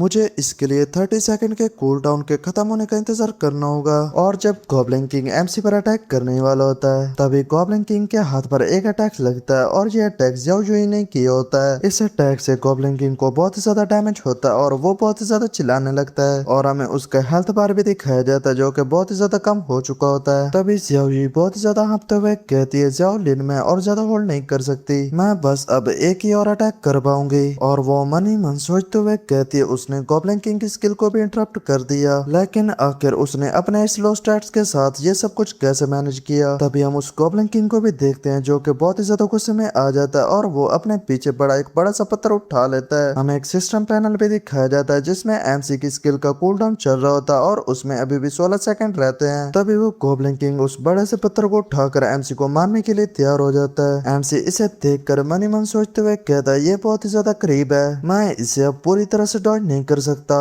और वो एक स्माइल देते हुए कहता है अगर ऐसा है तो मैं बस इसे डॉज नहीं करूंगा। और तभी हम उस गॉब्लिन किंग को भी देखते हैं जो कि एमसी पर उस पत्थर से अटैक कर देता है और एमसी इस अटैक के आगे अपने एक हैंड को कर देता है जिसकी वजह से उसे चोट लगती है और उसका हैंड डिस्पेयर होने लगता है। और हमें दूर से दिखाया जाता है इस अटैक का इम्पैक्ट बहुत ही ज्यादा होता है। जियाओ जी इसे देखकर बहुत ही ज्यादा डर जाती है और चिल्लाते हुए कह दिए जियाओ लिन। तभी वहाँ से धीरे धीरे धुआं हटता है और हमें हमारे एमसी को दिखाया जाता है और हम हमारे एमसी को देखते हैं जिसने उस अटैक को अपने एक हैंड पर लिया होता है जिसकी वजह से उसका वह हैंड डिस्पेयर हो जाता है। एमसी जियाओ जी से कहता है मैं ठीक हूँ और उसके नीचे ही हमें सिस्टम पैनल दिखाया जाता है जिसमें अभी भी कूल डाउन के लिए 10 सेकंड बाकी होते हैं। तभी वो गॉब्लिन किंग एमसी को ठीक देखकर और भी ज्यादा गुस्से में आ जाता है और वो अपने दोनों मुखों को ऊपर उठा लेता है और उन्हें मिलाकर एमसी पर अटैक करने के लिए तैयार हो जाता है। तभी हम हमारे एमसी को देखते हैं जो कि स्लाइड करते हुए उस गॉब्लिन किंग के नीचे से निकल जाता है और वो मन ही मन कहता है इतने दूर से शॉक वेव्स इस पर बिल्कुल भी इफेक्ट नहीं करेंगे, इसलिए मुझे सीधा इसके सेंटर ऑफ ग्रेविटी के नीचे जाना होगा। और तभी एमसी अपनी शॉट को बाहर निकालता है और कहता है बस अब बहुत हुआ, अब मूव करना बंद करो। और हम एक सिस्टम पैनल को देखते हैं जिस पर के लिखा होता है स्किल का कूलडाउन कंप्लीट हो चुका है। तभी एमसी अपनी शॉट को बाहर निकालता है और उसे नीचे जमीन में घुसा देता है जिसकी वजह से एमसी की स्किल एक्टिवेट हो जाती है और वहां से बहुत ही ज्यादा शॉक वेव निकलने लगती है। हम उस गॉब्लिन किंग को भी देखते हैं जो कि इस शॉक वेव के लपेट में आ जाता है जिसकी वजह से वो 3 सेकंड के लिए स्टन हो जाता है। तभी एमसी जियाओ जुई की तरफ देखता है और चिल्लाते हुए कहता है जियाओ जुई अब तुम्हारी बारी है। इस पर सामने से जियाओ जुई कहती है हाँ मैं रेडी हूँ और वो सीधा उस गॉब्लिन किंग पर अटैक कर देती है और उसका अटैक जाकर सीधा गॉब्लिन किंग के सर पर लगता है और इस अटैक के लगने की वजह से उस गॉब्लिन किंग को बहुत ही ज्यादा डैमेज होता है। हमें उस गॉब्लिन किंग के एचपी बार को भी दिखाया जाता है जो कि पूरी तरह से खत्म हो जाता है। हम उस गॉब्लिन किंग के हेड को भी देखते हैं जिसकी जियाओ जुई के अटैक की वजह से बहुत ही बुरी हालत हो चुकी होती है। तभी वो गॉब्लिन किंग नीचे गिर जाता है और उसका काम तमाम हो जाता है और वो वहां से डिस्पेयर होना शुरू हो जाता है। हम उसके साथ ही हमारे एमसी को भी देखते हैं जो कि अपनी शॉट की हेल्प से खड़ा होता है। तभी वहां पर एक सिस्टम पैनल आता है जिस पर के लिखा होता है द गॉब्लिन किंग अब मारा जा चुका है और आपका एक्स्ट्रा मिशन 2 अब कंप्लीट हो चुका है। तभी हम एमसी की शॉट को देखते हैं जो कि नीचे की तरफ गिर जाती है और उसके साथ ही हमारा एमसी भी नीचे की तरफ गिरने लगता है और उसकी हालत बहुत ही ज्यादा खराब होती है। एमसी गिरते हुए मन ही मन कहते तो आखिरकार हमने ये कर ही दिया। एमसी की ऐसी हालत को देखकर जियाओ जुई भागते हुए एमसी की तरफ आती है और चिल्लाती है जियाओ लिन प्लीज खुद को संभालो। हम हमारे एमसी को देखते हैं जो कि नीचे की तरफ गिर जाता है और वो मन ही मन कह रहा होता है मैंने अभी भी मेन मिशन को कंप्लीट नहीं किया, मैं सेफ जोन तक नहीं पहुंच सका। और ऐसा कहने के साथ ही एमसी के होश जाने लगते हैं और वो अपनी आंखों को बंद करने लगता है। एमसी अपनी आंखों को बंद करने से पहले जियाओ जुई को देखता है और इसके बाद वो ऐसा ऐसा से अपनी आंखों को बंद कर देता है। तभी हमारा यह सीन चेंज होता है और हमें कुछ इंस्ट्रक्टर्स को दिखाया जाता है। उनमें से एक जो सिगरेट को पी रहा होता है हमें उसके बारे में बताया जाता है कि वो यहाँ का हेड है। तभी हेड इंस्ट्रक्टर कहता है मैं उम्मीद करता हूँ कि आप सब ने अपनी अपनी क्लासों के फ्रेशमैन एग्जाम का रिजल्ट देख लिया होगा और हेड ऑफ एडमिशन होने के नाते मैं आप सभी को एक समरी प्रोवाइड करूंगा। और इसके बाद वो बताने लगता है कि इस साल 12 क्लासेस में टोटल 1360 स्टूडेंट्स ने एडमिशन लिया है जिनमें से एफ रैंक के 560 स्टूडेंट्स हैं, डी रैंक के 450, सी रैंक के 200, बी रैंक के 83 और ए रैंक के सिर्फ 52। और इसके अलावा हमारे पास इस बार 15 स्टूडेंट्स ऐसे हैं जिन्हें एस रैंक की रेटिंग मिली है। इसे सुनते ही सब इंस्ट्रक्टर बहुत ही ज्यादा शॉक हो जाते हैं और वो कहते हैं क्या सच में 15 स्टूडेंट्स और वो भी एस रैंक के। तभी उनमें से एक लेडी इंस्ट्रक्टर कहती है लेकिन एस रैंक की रेटिंग को हासिल करने के लिए तो उन्हें तीनों मिशन को कंप्लीट करना होगा। और इनमें से जिंदा बचकर आना होगा। और ये फ्रेशमैन के लिए तो सच में बहुत ही ज्यादा हार्ड है। तभी उसके पास बैठा ही एक और इंस्ट्रक्टर कहता है, क्या सच में इस बार के फ्रेशमैन इतने ज्यादा इम्प्रेसिव हैं? क्या हमें इस बार बहुत ही ज्यादा टैलेंटेड स्टूडेंट्स मिले हैं? तभी हम उसी पहले वाले इंस्ट्रक्टर को देखते हैं जो कि कहता है, मेरी क्लास में ऐसे दो स्टूडेंट्स हैं जो कि बहुत ही ज्यादा टैलेंटेड हैं। उसके साथ बैठी एक और लेडी कहती है, मेरी क्लास में भी दो स्टूडेंट्स हैं जो कि बहुत ही ज्यादा टैलेंटेड हैं और वो दोनों ही बी रैंक के हैं। तभी हेड इंस्ट्रक्टर कहता है कि ये बात कंफर्म हो चुकी है कि इस साल का फ्रेशमैन बैच सबसे बेस्ट बैच है जो कि हमें 10 सालों के बाद एक बार मिला है। तुम सभी के हार्ड वर्क के लिए बहुत ही ज्यादा शुक्रिया। तभी हमें इंस्ट्रक्टर किंग को दिखाया जाता है जो कि उदास होते हुए कहता है, डैम इट यार, क्या सच में मेरी क्लास ऐसी है जिसके पास कोई भी टैलेंटेड स्टूडेंट नहीं है? इसे सुनकर हेड इंस्ट्रक्टर उसे स्माइल करते हुए कहता है कि ये बात तो सच है कि तुम्हारी क्लास 7 में कोई भी टैलेंटेड स्टूडेंट नहीं है, लेकिन फिर भी तुमने किसी तरह से एकेडमी के 2 रिकॉर्ड्स को तोड़ दिया है। इसे सुनते ही इंस्ट्रक्टर किंग शॉक हो जाता है और वो कहता है, क्या, पर कैसे? इस पर हेड इंस्ट्रक्टर कहता है कि पहला रिकॉर्ड एक ही क्लास के 2 अनटैलेंटेड स्टूडेंट्स का एक साथ एस रैंक रेटिंग को हासिल करना, और दूसरा डान एकेडमी की शुरुआत से लेकर आज तक किसी फ्रेशमैन के सबसे ज्यादा इनिशियल इंटेलिजेंस स्टेट के रिकॉर्ड को तोड़ना, और किसी फ्रेशमैन के सबसे कम ओवरऑल इनिशियल स्टेट के रिकॉर्ड को भी तोड़ना। और सबसे ज्यादा हैरत की बात यह है कि ये दोनों बिल्कुल एक दूसरे के अपोजिट रिकॉर्ड्स तुम्हारी क्लास 7 के स्टूडेंट्स के हैं। और इन अचीव रिकॉर्ड्स ने हेडमास्टर की तवज्जो को अपनी तरफ खींच लिया है। और इसी के साथ हमारे ये सीन चेंज होता है और हमें उन सभी लोगों को दिखाया जाता है जो उस टेस्ट को देने के बाद एक रूम में टेलीपोर्ट होकर आए होते हैं। और इन्हीं के पीछे में हमारा एमसी को भी दिखाया जाता है। तभी एमसी के पीछे खड़े एक बंदा खुश होते हुए कहता है, मैं जिंदा हूँ, मैं सच में अभी भी जिंदा हूँ। उसके साथ खड़ी एक और लड़की कहती है कि मेरे सारे वाउंड्स अपने आप ही हील हो चुके हैं। तभी हमारे एमसी के सामने एक सिस्टम पैनल आता है जिस पर के लिख होता है, नेम सियाओलिन, आपने तीनों मिशन को कंप्लीट कर लिया है, जिनमें से पहला सेफ जोन तक पहुंचना था, दूसरा 5 गॉब्लिन्स को किल करना और तीसरा द गॉब्लिन किंग को किल करना। और आपकी रेटिंग ओवरऑल एस रैंक की है। आपका रिवार्ड आपको डिस्ट्रीब्यूट कर दिया गया है जिसमें 40 क्रेडिट्स और 800 एक्सचेंज पॉइंट्स हैं। इसे देखकर एमसी शॉक होते हुए कहता है, पर मैंने तो एक्चुअली में पहले मिशन को कंप्लीट नहीं किया था, मुझे अच्छे से याद है, मैं वहाँ पर बेहोश हो गया था। तभी एमसी के साथ ज़ियाओजुई भी वहाँ पर टेलीपोर्ट होकर आ जाती है। एमसी ज़ियाओजुई को देखते हुए कहता है, क्या ऐसा हो सकता है कि ज़ियाओजुई मुझे बेहोश होने के बाद सेफ जोन तक लेकर गई थी? और तभी वहाँ पर वो आर्चर लड़की भी आ जाती है जो कि एमसी को देखकर बहुत ही ज्यादा खुश हो जाती है और अपना हाथ हिलाते हुए कहती है, ज़ाओलिन। और वो एमसी के करीब आते हुए कहती है, तुम्हारा बहुत ही ज्यादा शुक्रिया, तुमने सच में मेरी बहुत ही ज्यादा हेल्प की। और वो ज़ियाओजुई से कहती है, और तुम्हारा भी बहुत ज्यादा शुक्रिया ज़ियाओजुई, तुम दोनों की हेल्प के बिना मैं कभी भी ए रैंक की रेटिंग को हासिल नहीं कर पाती। हालांकि मैं आखिर में बिल्कुल ही यूजलेस साबित हुई और बॉस की शॉक वेव से ही मारी गई, लेकिन क्या तुम दोनों ने सच में उस गॉब्लिन किंग को मार दिया? इस पर एमसी स्माइल करते हुए कहता, हाँ, हमने उसे मार दिया। ये सुनकर वो आर्चर लड़की बहुत ही ज्यादा खुश हो जाती है और कहती, सच में तुम तो बहुत ही ज्यादा औसम हो, मैं जानती थी कि तुम दोनों ये कर सकते हो। और जब वो ये सब कुछ कह रही होती है तभी उसके पीछे वांग आ जाता है और वांग कहता है, ये बस बहुत ही ज्यादा लकी था, अगर ज़ियाओजुई इसका साथ ना देती तो इस जैसे स्टेट्स वाला लड़का कम से कम भी 800 बार मर गया होता। तभी ज़ियाओजुई एमसी के पास आते हुए कहती है, ज़ाओलिन, मुझे तुमसे बैटल के बारे में कुछ प्राइवेट में बात करनी है। और हमें थोड़ी देर बाद का सीन दिखाया जाता है जहाँ पर एमसी और ज़ियाओजुई एक कॉर्नर पर आकर बात कर रहे होते हैं। तभी एमसी ज़ियाओजुई से कहता है, पहले जो सेफ जोन मिशन में तुमने मेरी हेल्प की थी उसके लिए थैंक्स। इस पर ज़ियाओजुई कहती है, थैंक्स की कोई भी बात नहीं है, ये हम दोनों के फायदे के लिए था, मैं तो बस अपने रिवॉर्ड्स को ज्यादा से ज्यादा बढ़ाना चाहती थी। और वो अपने चश्मे को ठीक करते हुए कहती है, अगर तुम गॉब्लिन किंग की स्किल को बीच में रोककर एक मौका ना बनाते तो मैं कभी भी लास्ट अटैक को उस पर ना कर पाती। इस पर एमसी मनी मन सोचते हुए कहता है, ये सच में एक छोटी सी छोटी डिटेल का भी अच्छे से हिसाब लगाती है। तभी ज़ियाओजुई एमसी से कहती है, लेकिन तुम्हारे स्टेट्स के हिसाब से एक बॉस की स्किल को इंटरप्ट करना थियोरेटिकली बिल्कुल नामुमकिन है, तुम्हारे पास जरूर से अपना कोई राज है और मेरा तुम्हारे राज को जानने का कोई भी इरादा नहीं है। अगर कोई मुझसे इन सब बारे में पूछेगा तो मैं इन सब को अपने तक ही रखूंगी। इस पर एमसी स्माइल करते हुए कहता है, इसके लिए थैंक यू वेरी मच। तभी ज़ियाओजुई अपने आईडी टैग को बाहर निकालती है और कहती है कि मुझे ये भी पता चला है कि हमारे आईडी टैग्स के अंदर जो स्मार्ट ब्रेन सिस्टम लगा है उसमें कम्युनिकेशन का फंक्शन भी ऐड है, तो चलो हम एक दूसरे को फ्रेंड लिस्ट में ऐड कर लेते हैं, इससे आपस में रब्ता करना बहुत ही आसान हो जाएगा। तुमने बस अपने दिमाग में स्मार्ट ब्रेन के बारे में सोचना है ताकि बेसिक इंटरफेस खुल सके। तभी हमें एक सिस्टम पैनल पर एमसी की सारी इन्फॉर्मेशन बताई जाती है जिस पर के हमें बताया जाता है, name Zhaolin, student ID 2,01,235, 20, credits 40, exchange points 800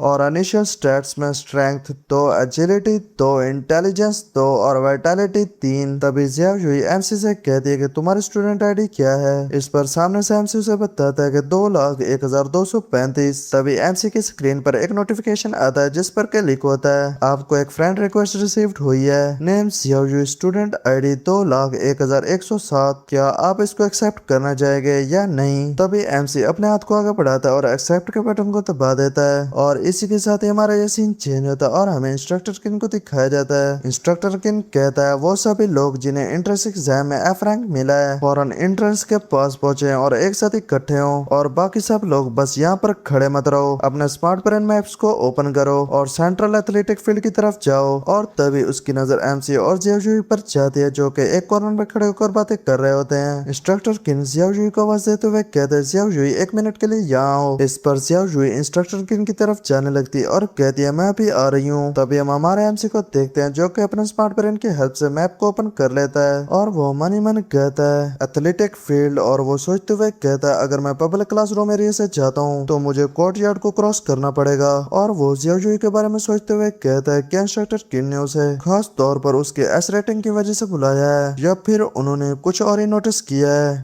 और हमें थोड़ी देर बाद का सीन दिखाया जाता है जहाँ पर हमारा एमसी एथलेटिक फील्ड में पहुंच गया होता है। एमसी सामने का नजारा देखते हुए मन ही मन कहता है यहाँ पर तो क्राउड बस बढ़ता ही जा रहा है। क्या इतने सारे लोगों के एक साथ ही अचानक से गैप होने से हमारे रियल दुनिया में तो बहुत ही ज्यादा शोर मचा हुआ नहीं होगा। और तभी वहाँ पर जियाओ युई आ जाती है। एमसी जियाओ युई को देखते हुए कहता है क्या तुम ठीक हो। इस पर सामने से जियाओ युई कहती है हाँ मैं ठीक हूँ और मैंने उन्हें ऐसी कोई भी बात नहीं बताई जो कि मुझे नहीं बतानी चाहिए थी। और तभी हमें किसी स्टूडेंट के चिल्लाने की आवाज आती है जो कि कहता है रास्ते से हटो, हर कोई अपनी जगह से मूव करो और रास्ते को क्लियर करो। और हम देखते हैं कि एक लड़का आगे आगे चल रहा होता है और उसके पीछे दो बहुत ही ताकतवर दिखने वाले बंदे चल रहे होते हैं। तभी उनमें से एक कहता है कि अपनी अपनी क्लासेस के हिसाब से लाइनें बनाओ और एक साथ भीड़ मत लगाओ। तभी वो सामने वाला लड़का एक क्रिस्टल के सामने जाकर खड़ा हो जाता है और कहता है सभी न्यू स्टूडेंट्स को मेरी तरफ से ग्रीटिंग्स। मैं इस अकेडमी के स्टूडेंट काउंसिल का प्रेसिडेंट हूँ। हेडमास्टर कुछ अचानक से आने वाली हालत की वजह से थोड़ी देर से पहुंचेंगे, तब तक के लिए मुझे अकेडमी की तरफ से आपका स्वागत करने की इजाजत दें। और तभी वहाँ पर एक खतरनाक सी रोर सुनाई देती है जिसे सुनकर हमारा एमसी बहुत ज्यादा चौंक जाता है। और जब सभी लोग इस रोर की तरफ देखते हैं तो वो बहुत ज्यादा शॉक हो जाते हैं और हमें भी दिखाया जाता है कि ये रोर एक बहुत ही खतरनाक से दिखने वाले ड्रैगन की होती है और उस ड्रैगन के ऊपर बैठे किसी की परछाई भी दिखाई जाती है। एमसी इस ड्रैगन को देखकर बहुत ही ज्यादा शॉक हो रहा होता है और कहता है ओ माय गॉड क्या ये सच में एक ड्रैगन है, एक रियल का ड्रैगन। तभी वो ड्रैगन एक और बहुत ही खतरनाक सी रोर करता है और इस रोर की वजह से हमारे एमसी की हालत तो बहुत ही ज्यादा पतली हो जाती है। एमसी मन ही मन कहता है ये सच में एक ड्रैगन है, एक असली का खून खराबा करने वाला ड्रैगन। मेरी बॉडी पूरी तरह से फ्रीज हो चुकी है, मैं बिल्कुल भी मूव नहीं कर पा रहा। ये एक बिल्कुल ही नेचुरल और अंदर से आने वाला डर है। और हमें जियाओ युई को भी दिखाया जाता है जिसकी की हालत हमारे एमसी की तरह ही होती है और वो डर से कांपते हुए मन ही मन कहती है मेरी बॉडी बिल्कुल भी मूव नहीं कर पा रही। तभी वो ड्रैगन नीचे जमीन पर उतरता है और उसके नीचे उतरने की वजह से वहाँ पर हवा का प्रेशर बहुत ही ज्यादा बढ़ जाता है और नीचे खड़े लोग बहुत ही मुश्किल से खड़े होते हैं। तभी हम एक बूढ़े से आदमी को देखते हैं जो कि उस ड्रैगन से नीचे उतरने लगता है और हमें उसके बारे में बताया जाता है ये है डॉन अकेडमी के हेडमास्टर। हेडमास्टर ड्रैगन से नीचे उतरते हुए कहता है बच्चों इसके लिए माफ करना, असल में रास्ते में कुछ गड़बड़ हो गई थी, इसी वजह से मैं टाइम से नहीं पहुंच सका। तभी वो स्टूडेंट काउंसिल प्रेसिडेंट हेडमास्टर को देखकर बहुत ही ज्यादा घबरा जाता है और घबराते हुए कहता है हेडमास्टर आपके एंट्री तो सच में बहुत ही ज्यादा धमाकेदार थी।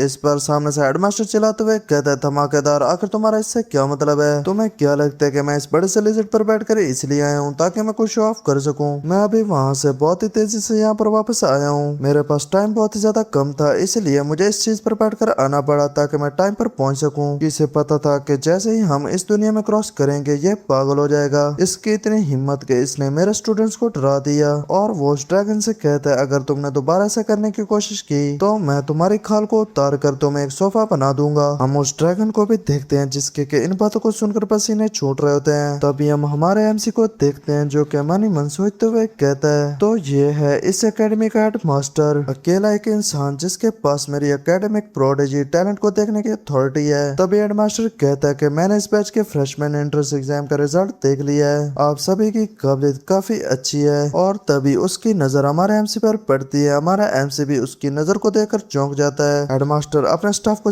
बेंच पर मारता है और कहता है एम्पलीफिकेशन। तभी हेडमास्टर कहता है आमतौर पर मैं अपने इंट्रोडक्शन को देकर ही बात को शुरू करता हूँ, लेकिन मुझे लगता है कि अभी के लिए आपके दिमाग में मेरा नाम सबसे इम्पोर्टेंट चीज नहीं है। मैं ये जानता हूँ कि आप में से बहुत से लोगों को यहाँ पर बहुत ही अजीब और खराब हालत में यहाँ पर लाया गया है और इस वजह से आप सभी लोग बहुत ही ज्यादा गुस्से में हैं। मैंने ठीक कहा ना? और हेडमास्टर एक बंदे की तरफ इशारा करते हुए कहता है अगर आप गुस्से में हैं तो उस बंदे से जाकर बुरा भला कहो, क्योंकि ये सब कुछ एडमिशन डिपार्टमेंट का किया धरा है, जो सबसे अजीब और आधी रात के वक्त आपको एडमिशन नोटिस देने पहुंच जाते हैं। मुझे लगता है कि मुझे इसके लिए भी एक कानून बनाना पड़ेगा। अब से एडमिशन सिर्फ दिन के वक्त ही होगा, आधी रात के वक्त लोगों को परेशान करना सच में एक बैड लक है। हेडमास्टर की इन सभी बातों को सुनकर वो सभी लोग स्माइल करने लगते हैं और बिल्कुल ही रिलैक्स हो जाते हैं। तब हेडमास्टर खांसते हुए कहता है खैर अब बहुत से जोक्स हो चुके हैं, अब मैं आपको आपके माइंड्स में चल रहे सबसे बड़े दो सवालों के जवाब दूंगा। पहला कि हम कौन हैं और दूसरा हम यहाँ पर क्या कर रहे हैं। तो फिर सुनो ओल्ड वर्ल्ड के बच्चों, हम हैं क्लोनाइजर्स।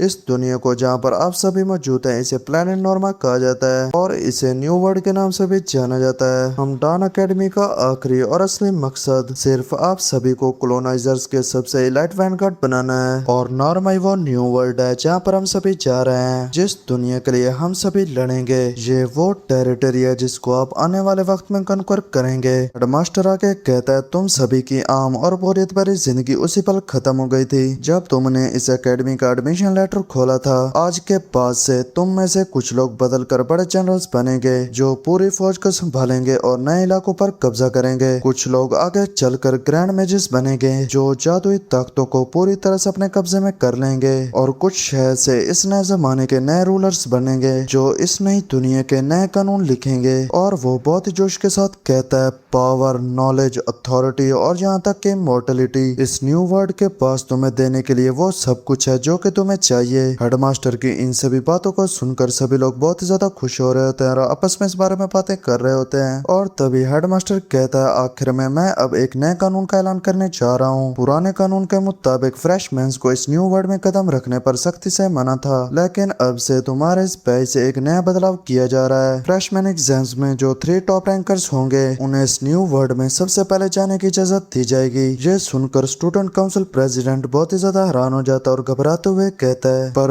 हेडमास्टर इससे तो नए बच्चों की जान खतरे में पड़ सकती है, प्लीज इस बारे में दोबारा से सोचिए। इस पर हेडमास्टर उस स्टूडेंट काउंसिल प्रेसिडेंट को घूरता है। इससे वो स्टूडेंट काउंसिल प्रेसिडेंट बहुत ही ज्यादा डर जाता है और घबराते हुए कहता है मुझे माफ कर दीजिए, मैंने अपनी हद पार कर दी। तभी हेडमास्टर सामने की तरफ देखता है और सभी बच्चों से कहता है तो ठीक है फिर मेरी तरफ से आज के लिए इतना ही था, अब आप सब यहाँ से जा सकते हैं। और उसके साथ खड़े वो स्टूडेंट काउंसिल प्रेसिडेंट भी अपना सर झुकाता है और कहता है ठीक है सर। तभी हम हमारे एमसी को देखते हैं जो कि मन ही मन सोचते हुए कहता है। इस बात पर स्टूडेंट काउंसिल प्रेसिडेंट का रिएक्शन बहुत ही ज्यादा अजीब था। क्या इस नए कानून के पीछे कोई छुपा हुआ खतरा हो सकता है? खैर जो भी हो, मेरा पहला काम एकेडमी के रिसोर्सेज का पूरा फायदा उठाना है ताकि मैं जल्द से जल्द खुद को स्ट्रॉन्ग बना सकूं। और जब हमारा एमसी ये सब कुछ सोच ही रहा था तभी एमसी को पीछे से कोई आवाज देता है और कहता है हे जियाउलिन, एक सेकंड के लिए रुकना, मुझे तुमसे कुछ कहना है। एमसी पीछे की तरफ देखता है कि उसे किसने पुकारा है और वो देखता है ये इंस्ट्रक्टर किन होते हैं। एमसी कहता है इंस्ट्रक्टर किन, आपको मुझसे क्या कहना है? इस पर इंस्ट्रक्टर किन सांस छोड़ते हुए कहता है आमतौर पर जो बंदा इंट्रेंस एग्जाम में सबसे बेहतरीन परफॉर्म करता है उसे क्लास का रिप्रेजेंटेटिव बनाया जाता है, लेकिन जियाओ युई ने ऐसा करने से साफ इनकार कर दिया है। सामने से एमसी कहता है तो आप मुझे ये सब कुछ क्यों बता रहे हैं? इस पर इंस्ट्रक्टर किन कहता है ऐसा इसलिए क्योंकि ये पोजीशन अब से तुम्हें दी जा रही है। मेरी बात को ध्यान से सुनो, क्लास रैप बनने पर तुम्हें बोनस क्रेडिट्स, एक्स्ट्रा रिसोर्सेज और कुछ स्पेशल प्रिविलेजेस मिलेंगे। तुम जैसे बिल्कुल आखिरी नंबर पर आने वाले कमजोर लड़के के लिए ये एक न्यू लाइफ मिलने जैसा है। तुम अच्छे से समझ गए ना? इसके अलावा 3 महीने बाद होने वाले एग्जाम के बाद दोबारा से रिसिलेक्शन होगी और तब तुम्हारे पास इससे बचने का कोई भी चांस नहीं होगा, चाहे तुम जितना भी चाहो। खैर मैं बस इतना ही कहना चाहता था। और ये कहने के साथ ही वो वहाँ से जाने लगता और कहता है स्मार्ट ब्रेन तुम्हें एक फ्रेशमैन हैंडबुक भेज देगा, उसे खुद से पढ़ लेना। तभी हम हमारे एमसी को देखते हैं जो कि सोच रहा होता है स्पेशल प्रिविलेजेस। तभी एमसी के सामने एक सिस्टम पैनल आता है जिस पर के लिखा होता है आपको इंस्ट्रक्टर किन की तरफ से फ्रेशमैन क्लास 7 का एक्टिंग क्लास रैप अपॉइंट किया गया है। और इसी के साथ हमारा यह सीन चेंज होता है और हमें स्टूडेंट डॉर्मेटरीज का सीन दिखाया जाता है, जिसके अंदर हम हमारे एमसी को देखते हैं और उसके सामने एक रिसेप्शनिस्ट बैठी होती है जो कि उसे सब कुछ बता रही होती है। डोर्स रात 7 बजे बंद हो जाते हैं और सुबह 6 बजे खुलते हैं और अगर पूरी रात बाहर रहोगे तो तुम्हारे क्रेडिट्स काट लिए जाएंगे। क्या तुम समझ गए? इस पर हमारा एमसी कहता है हाँ मैं समझ गया। और ऐसा कहने के साथ ही वो रिसेप्शनिस्ट एमसी की इन्फॉर्मेशन को कंप्यूटर पर चेक करती है और इसे देखते ही वो पहले थोड़ा सा चौंक जाती है और बाद में खुश होते हुए एमसी से कहती है ओ माय गॉड जूनियर, तुम तो एक न्यू बैच के क्लास रैप हो, ये तो सच में बहुत ही ज्यादा अमेजिंग है। इस पर सामने से एमसी कहता हाँ लेकिन मैं बस एक एक्टिंग रैप हूँ और मुझे इसके लिए फोर्स किया गया था। तभी वो रिसेप्शनिस्ट उठती है और एमसी के कंधे पर हाथ मारते हुए कहती है हे, क्लास रैप बनना बहुत ही ज्यादा कमाल की बात है, इसलिए तुम्हें शर्माने की कोई भी जरूरत नहीं है। कोई भी आम बंदा एक क्लास रैप नहीं बन सकता। चलो तुम मेरे साथ चलो, तुम्हारी सीनियर खुद तुम्हें तुम्हारा सामान दिलवाएगी और एक बेहतरीन कमरा चुनने में भी मदद करेगी। एमसी उसकी बातों को सुनते हुए मन ही मन कहता है इसने तो एकदम से ही अपनी टून को चेंज कर लिया। तभी वो रिसेप्शनिस्ट एमसी को एक यूनिफॉर्म पकड़ाती है और कहती है ये लो, ये रही तुम्हारी यूनिफॉर्म। इसका कलर इस बात पर डिपेंड करता है कि तुम किस ईयर में हो। मेरे जैसे लोग ब्लू कपड़े पहनते हैं और तुम जैसे फ्रेशमैन ग्रीन कपड़े पहनते हैं। और इसके बाद वो एमसी को एक रूम में ले जाती है और कहती है ये रहा तुम्हारा रूम, जो कि सिर्फ एक क्लास रैप के लिए एक सिंगल रूम है। नॉर्मल फ्रेशमैन स्टूडेंट्स को अपने डबल रूम्स को शेयर करना पड़ता है, लेकिन तुम्हारे जैसे क्लास रैप को इस चीज की फैसिलिटी दी जाती है। एमसी इस रूम को देखकर कहता है वाओ, ये तो बहुत ही अमेजिंग है। तभी वो रिसेप्शनिस्ट एमसी को एक आईडी टैग देती है और कहती है कोई भी चीज परचेस करने के लिए या फिर अपनी क्लास अटेंडेंस लगवाने के लिए अपने आईडी टैग का यूज करना और इसे संभाल कर रखना, इसे घुमा मत देना। और वो एमसी को आंख मारते हुए कहती है बाय द वे मेरा नाम जहांग टिंग टिंग है, चलो हम दोनों एक दूसरे को फ्रेंड लिस्ट में ऐड कर लेते हैं। तुम्हें अगर कभी भी पढ़ाई या हॉस्टल की लाइफ में कोई भी मदद चाहिए हो तो तुम मुझसे पूछ सकते हो। इस पर सामने से एमसी भी स्माइल करते हुए कहता है ठीक है और सीनियर इस सब के लिए थैंक यू। तभी जहांग एमसी को बाय करते हुए वहां से जाने लगती है और कहती है अपनी क्लासेस को बहुत ही ध्यान से चुनना मिस्टर क्लास रैप। सामने से एमसी भी स्माइल करते हुए कहता है ठीक है और फिर मिलेंगे। तभी एमसी जहांग के बारे में सोचते हुए मन ही मन कहता है जैसे ही उसने सुना कि मैं क्लास रैप हूँ उसने फौरन मुझे मक्खन लगाना शुरू कर दिया। ये जरूर से उन्हीं स्पेशल प्रिविलेजेस का हिस्सा होगा जिसके बारे में इंस्ट्रक्टर किन ने बताया था। ये तो साफ है कि इस एकेडमी में हर चीज पावर और एबिलिटी से चलती है। खैर जो भी हो, फिलहाल के लिए मुझे अपनी क्लास का शेड्यूल सेट करना होगा। तभी एमसी अपने आंखें बंद करता है और अपने मन में सोचते हुए कहता है ओपन कोर्स कैटलॉग। तभी वहाँ पर एक सिस्टम पैनल आता है जिस पर के सभी कोर्सेज की डिटेल लिखी होती है। क्योंकि इन सभी को बताना जरूरी नहीं है, इसलिए आप चाहें तो खुद से इन्हें पढ़ सकते हैं। एमसी इन सभी कोर्सेज की एक लंबी स्क्रीन को देखकर शौक होते हुए कहता है ये तो बहुत ही ज्यादा है। और वो सोचते हुए कहता है कि मुझे बताया गया था कि मैंडेटरी क्लासेस फिक्स्ड हैं और मुझे एक प्राइमरी कॉम्बैट कोर्स और 3 सेकेंडरी एट्रीब्यूट कोर्सेज चुनने होंगे। मुझे ठंडा दिमाग से सोचना होगा। पढ़ाई का सामान तो बहुत ज्यादा है, लेकिन मेरे पास मेरा SS rank talent academic prodigy है। मेरे बेस स्टेट्स मेरी सबसे बड़ी कमजोरी हैं, इसलिए मुझे इस टैलेंट का फायदा उठाकर इन्हें तेजी से पढ़ाना होगा। एकेडमिक प्रोडिजी का पैसा बूस्ट मेरे सीखने की एफिशिएंसी को 100% से बढ़ा देता है। मैं इस मौके को बिल्कुल भी जाया नहीं कर सकता। और एमसी कुछ कोर्सेज को चुनते हुए मन ही मन कहता है मैं कॉम्बैट के लिए बेसिक स्वॉर्ड्समैनशिप को चुनूंगा, क्योंकि ये सीखने में बहुत ही ज्यादा आसान और हर जगह काम आती है। और सर्वाइवल के लिए बेसिक फिजिकल कंडीशनिंग और दिमाग को तेज करने के लिए बेसिक मेडिटेशन सही रहेगा। एमसी इन सभी कोर्सेज को कंफर्म कर देता और मन ही मन सोचते हुए कहता है इस वर्ल्ड में पावर ही सब कुछ है। और इसी के साथ हमारा यह सीन चेंज होता है और हमें ट्रेनिंग हॉल का सीन दिखाया जाता है, जहाँ पर कुछ बच्चे अपनी स्वॉर्ड्समैनशिप की ट्रेनिंग कर रहे होते हैं और उन्हीं के पेज में हमारा एमसी भी खड़ा होता है। एमसी अपनी पूरी जान लगाकर अपनी स्वॉर्ड ट्रेनिंग कर रहा होता है, जिसकी वजह से उसे बेसिक स्वॉर्ड्समैनशिप के एक्सपीरियंस पॉइंट मिल रहे होते हैं। एमसी मन ही मन सोचते हुए कहता है ये बिल्कुल शॉर्ट शॉर्ट जैसा है। लॉन्ग शॉर्ट की स्लैश की ताकत भी कलाइयों से नहीं बल्कि हिप से आती है। और हमें एक सिस्टम पैनल पे दिखाया जाता है जिस पर के लिखा होता है passive talent academic prodigy active है, जिसकी वजह से आपके सीखने की सलाहियत 100% से बढ़ चुकी है। एमसी अपनी ट्रेनिंग को कंटिन्यू करता है और मन ही मन सोचते हुए कहता है अगर मैं इन बेसिक बातों को अच्छी तरह से समझ लूं तो मैं और भी तेजी से स्वॉर्ड को चला पाऊंगा। हमें एक सिस्टम पैनल दिखाया जाता है जिस पर के लिखा होता है बेसिक स्वॉर्ड्समैनशिप लेवल अप हो चुकी है। बेसिक स्वॉर्ड्समैनशिप लेवल अप हो चुकी है। आपका करंट लेवल 3 है और लेवल अप करने के लिए एक्सपीरियंस 7.2 आउट ऑफ 1000 है और आपकी स्ट्रेंथ भी 2 से बढ़कर 3 हो चुकी है। इसे देखकर एमसी मन ही मन सोचते हुए कहता है, मुझे लेवल 1 से लेवल 2 तक पहुंचने में सिर्फ आधा घंटा लगा और लेवल 3 तक पहुंचने में 1 घंटा। मैं बाकी सभी के मुकाबले में डबल स्पीड से लेवल अप कर रहा हूँ और अपनी स्किल्स को लेवल अप करने से मेरी बेस स्टेट्स भी बढ़ रही हैं। मेरी ये स्ट्रेटेजी बिल्कुल ही सही थी। और तभी एमसी थक कर नीचे गिर जाता है और हाँफते हुए कहता है, मैं अब और नहीं कर सकता, मुझे ऐसा लगता है कि मेरे हाथ टूटने वाले हैं। तभी पीछे से किसी की आवाज आती है और वो कहती है, इस बैच के बच्चे तो उससे भी ज्यादा बेकार हैं जितना कि मैंने इमेजिन किया था।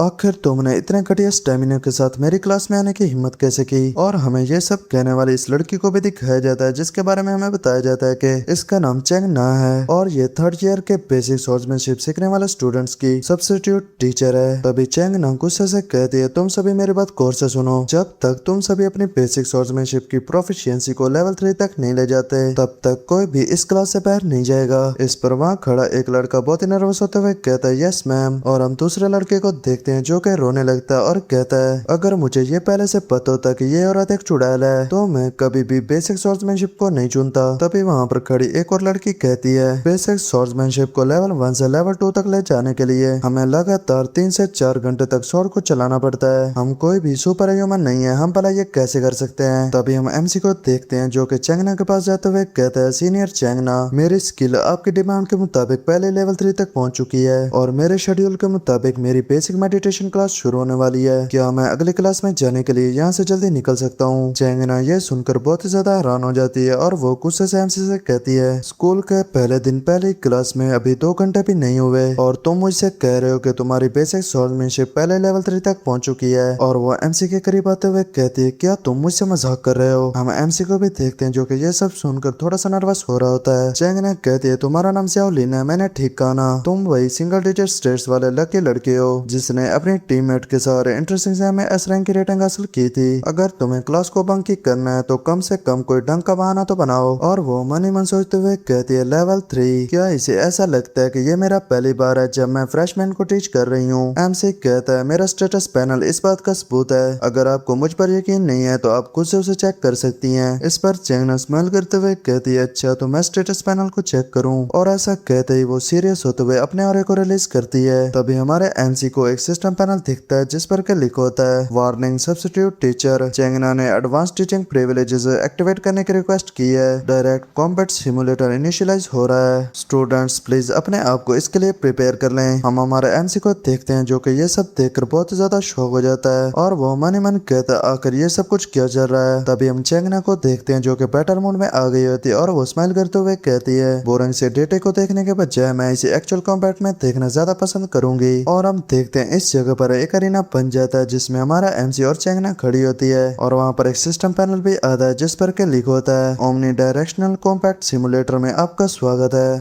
तभी चेंगना एमसी को इस सब बारे में बताने लगती है और वो कहती है, ये इस एकेडमी का अल्टीमेट ट्रेनिंग स्पेस है जिसे रिसोर्सेज की एक बहुत बड़ी मिकदार का इस्तेमाल करके नॉर्मा वर्ड के कुछ फाउंडेशन लॉ को हटाकर बनाया गया है। और तभी वो एमसी के करीब आ जाती है और कहते, तुम यहाँ पर सच में नहीं मरोगे, लेकिन एक बात को याद रखना, यहाँ की सारी फिजिकल फीलिंग्स 100% रियल है। और तभी वो आगे की तरफ इशारा करके अपने मैजिक को कास्ट करती है जिसकी वजह से वहाँ से कुछ स्केलेटन सोल्जर निकल आते हैं और ऐसा करने के दौरान वो बताती है कि इस सिमुलेटर को एक्टिवेट करने के लिए बहुत सारे एक्सचेंज पॉइंट खर्च होते हैं। मैं सच में इस पर तुम्हारे लिए अपना बड़ा नुकसान कर रही हूँ। तभी हम उन स्केलेटन सोल्जर्स को देखते हैं जो कि एमसी पर अटैक करने के लिए बढ़ जाते हैं। चेंगना कहती है, बच्चे तुम मेरी बात सुनो, क्योंकि तुम कह रहे थे कि तुम्हारी बेसिक स्वॉर्ड्समैनशिप पहले लेवल 3 पर है, तो मुझे इस एक्चुअल कॉम्बैट में प्रूव करके दिखाओ। और वो इस सभी फाइट को एंजॉय करते हुए आगे कहती है, इन स्केलेटन सोल्जर्स की स्ट्रेंथ लगभग उतनी है जितनी की तुम्हारे एंट्रेंस एग्जाम में उन गॉब्लिन्स की थी। अगर तुम इस डंजन को क्लियर कर देते तो मैं तुम्हें यहाँ से जल्दी जाने के लिए अलाउ कर दूंगी और मैं तुम्हें अब से हमेशा क्लास से जल्दी जाने का प्रिविलेज भी दूंगी। तभी एक स्केलेटन सोल्जर एमसी पर अपनी स्वॉर्ड से अटैक कर देता है, लेकिन एमसी साइड होकर इसे डॉज कर लेता है। एमसी के सामने एक सिस्टम पैनल आता है जिस पर के लिखा होता है, अनटाइड डंजन को क्लियर करने के लिए 40 मिनट तक सर्वाइव करें या फिर 20 स्केलेटन सोल्जर को किल करें। तभी हम हमारे एमसी को देखते हैं जो कि मन ही मन कहता है, उसने सच में एक डंजन को ओपन कर दिया, वो भी बस एक फ्रेशमैन का लेवल चेक करने के लिए। ये औरत सच में पूरी तरह से पागल है। तभी वो स्केलेटन सोल्जर एमसी पर अटैक कर देते हैं, लेकिन एमसी इसे झुककर टॉच कर लेता है। एमसी सोचते हुए कहता अब मेरे पास बस दो ही चॉइसेस हैं, या तो मुझे 40 मिनट तक इन्हें डॉज करना होगा या फिर मुझे इन सभी स्केलेटन सोल्जर्स को किल करना होगा। और ऐसा कहने के साथ ही एमसी एक स्केलेटन सोल्जर पर अटैक कर देता है और अपनी स्वॉर्ड की हेल्प से उसके गर्दन को काट देता है। एक सिस्टम पैनल भी आता है जिस पर लिखा होता है 20 में से एक स्केलेटन सोल्जर को किल कर दिया गया है। तभी वो बाकी सभी स्केलेटन सोल्जर भी एमसी पर अटैक करने के लिए आगे बढ़ जाते हैं। एमसी इन सभी को देखकर मन ही मन कहता है अगर मैं इन सभी स्केलेटन सोल्जर्स के वीक पॉइंट्स पर अटैक करूं तो एक स्केलेटन सोल्जर को मारने के लिए एवरेज 2 स्ट्राइक्स लगेंगे, यानी 20 स्केलेटन सोल्जर्स को मारने के लिए 40 स्ट्राइक्स। और ऐसा कहने के साथ ही एमसी उन सभी पर अटैक करने लगता है। तभी हम चेंगना को देखते हैं जो कि एमसी की फाइट को ही देख रही होती है और वो मन ही मन सोचते हुए कहती है क्या ये लड़का सच में किल्स के लिए चाह रहा है। मुझे तो लगा था वो बहुत ज्यादा डर जाएगा और टेंशन को बंद करने के लिए भीख मांगेगा। इसका फुटवर्क, पावर का इस्तेमाल और स्ट्राइक करने के एंगल्स सच में काफी ज्यादा बेहतरीन है। इसकी मूवमेंट्स क्रिस्प है और इसकी जजमेंट एकदम प्रिसाइज है। ये उन इडियट से तो काफी ज्यादा आगे है जो कि बिना देखे सिर्फ अपनी तलवार को चलाना जानते हैं। इसमें बस एक ही कमी है और वो है इसके पेस्टेट्स जो एकदम ही कचरा है। तभी हम हमारे एमसी को भी देखते हैं जो कि इन सोल्जर से फाइट करते करते बहुत ही ज्यादा थक के होता है और हाँ होता है। तभी चेंगना मन ही मन सोचते हुए कहती 1 मिनट रुको, कहीं ऐसा तो नहीं है ना कि इसने स्वॉर्ड्समैनशिप और मेडिटेशन दोनों में सिर्फ इसलिए रजिस्टर किया है ताकि ये अपने स्टैट्स को बढ़ा सके। कितने ही अफसोस की बात है, ये एक अच्छा सपना है लेकिन फिजिकल बॉडी की भी अपनी कुछ लिमिट्स होती हैं। अपने इन कचरा स्टैट्स के साथ पहले ही अकेले ही 13 किल करना एक बहुत बड़ा मिरेकल है। और हमें सिस्टम पैनल पे दिखाया जाता है जिस पर के लिखा होता है 28 मिनट्स बाकी हैं और 13 आउट ऑफ 20 स्केलेटन सोल्जर्स को किल कर दिया गया है। और हमारा एमसी इन सभी सोल्जर्स को किल करके बहुत ज्यादा थक गया होता है। तभी एक स्केलेटन सोल्जर पीछे से एमसी पर अपनी स्वॉर्ड से अटैक कर देता है। तभी हम चेंगना को भी देखते हैं जो कि इसे देख रही होती है और मन ही मन कहती है बस अब बहुत हुआ, अब इसके लिए रियलिटी को फेस करने का वक्त आ गया है। तुम्हें बस एक अच्छे बच्चे की तरह रहना चाहिए था। हम हमारे एमसी को भी देखते हैं जो कि अपनी स्वॉर्ड की हेल्प से खड़ा होता है और तभी वो अपनी स्किल हैवी स्लैश को एक्टिवेट करता है और उसकी हेल्प से एक ही बार में 3 सोल्जर्स को किल कर देता है। इस स्किल को देखकर चेंगना बहुत ज्यादा शॉक हो जाती है और मन ही मन कहती है क्या यह भी हैवी स्लैश था, आखिर इस लड़के के पास वो स्किल कैसे आई। तभी हम हमारे एमसी को देखते हैं जो कि हैवी स्लैश का यूज करते हुए सभी स्केलेटन्स को एक एक करके किल करता जा रहा होता है। और इसके बाद एमसी एक और स्केलेटन के गर्दन में अपनी तलवार को घुसा देता है और ऐसा करने के साथ ही हमारे एमसी के 20 किल कंप्लीट हो जाते हैं। हम हमारे एमसी को देखते हैं जो कि ऐसा करने के बाद बहुत ही ज्यादा हंसने लगता है और वो चेंगना की तरफ देखते हुए कहता है सीनियर आपकी रिक्वायरमेंट्स मैंने उन्हें कंप्लीट कर दिया है। और ऐसा कहने के साथ ही एमसी नीचे जमीन पर गिर जाता है। चेंगना इसे देखकर बहुत ज्यादा हैरान हो रही होती है और मन ही मन कहती है आखिर इस बच्चे के साथ क्या गलत है। इसे देखकर ऐसा बिल्कुल भी नहीं लगता कि इसे एस रैंक सिर्फ लक के तौर पर मिला था। और इसी के साथ हमारा ये सीन चेंज होता है और हमें स्टूडेंट काउंसिल ऑफिस का सीन दिखाया जाता है जहाँ पर एक लड़की कहती है प्रेसिडेंट उन सभी फ्रेशमैन की फाइल्स आ चुकी हैं जिन्होंने एंट्रेंस एग्जाम में एस रैंक और ए रैंक की रेटिंग हासिल की थी। इस पर सामने से स्टूडेंट काउंसिल प्रेसिडेंट कहता है अच्छा काम किया, अब बस उन्हें यहीं पर छोड़ दो। तभी वो लड़की कहती है प्रेसिडेंट एक और शेड्यूल है जिसे आपको सच में देखना चाहिए। इस पर सामने से प्रेसिडेंट कहता है क्या हुआ, क्या इसमें कोई प्रॉब्लम है। सामने से वो लड़की बताती है वेल उन फ्रेशमैन में से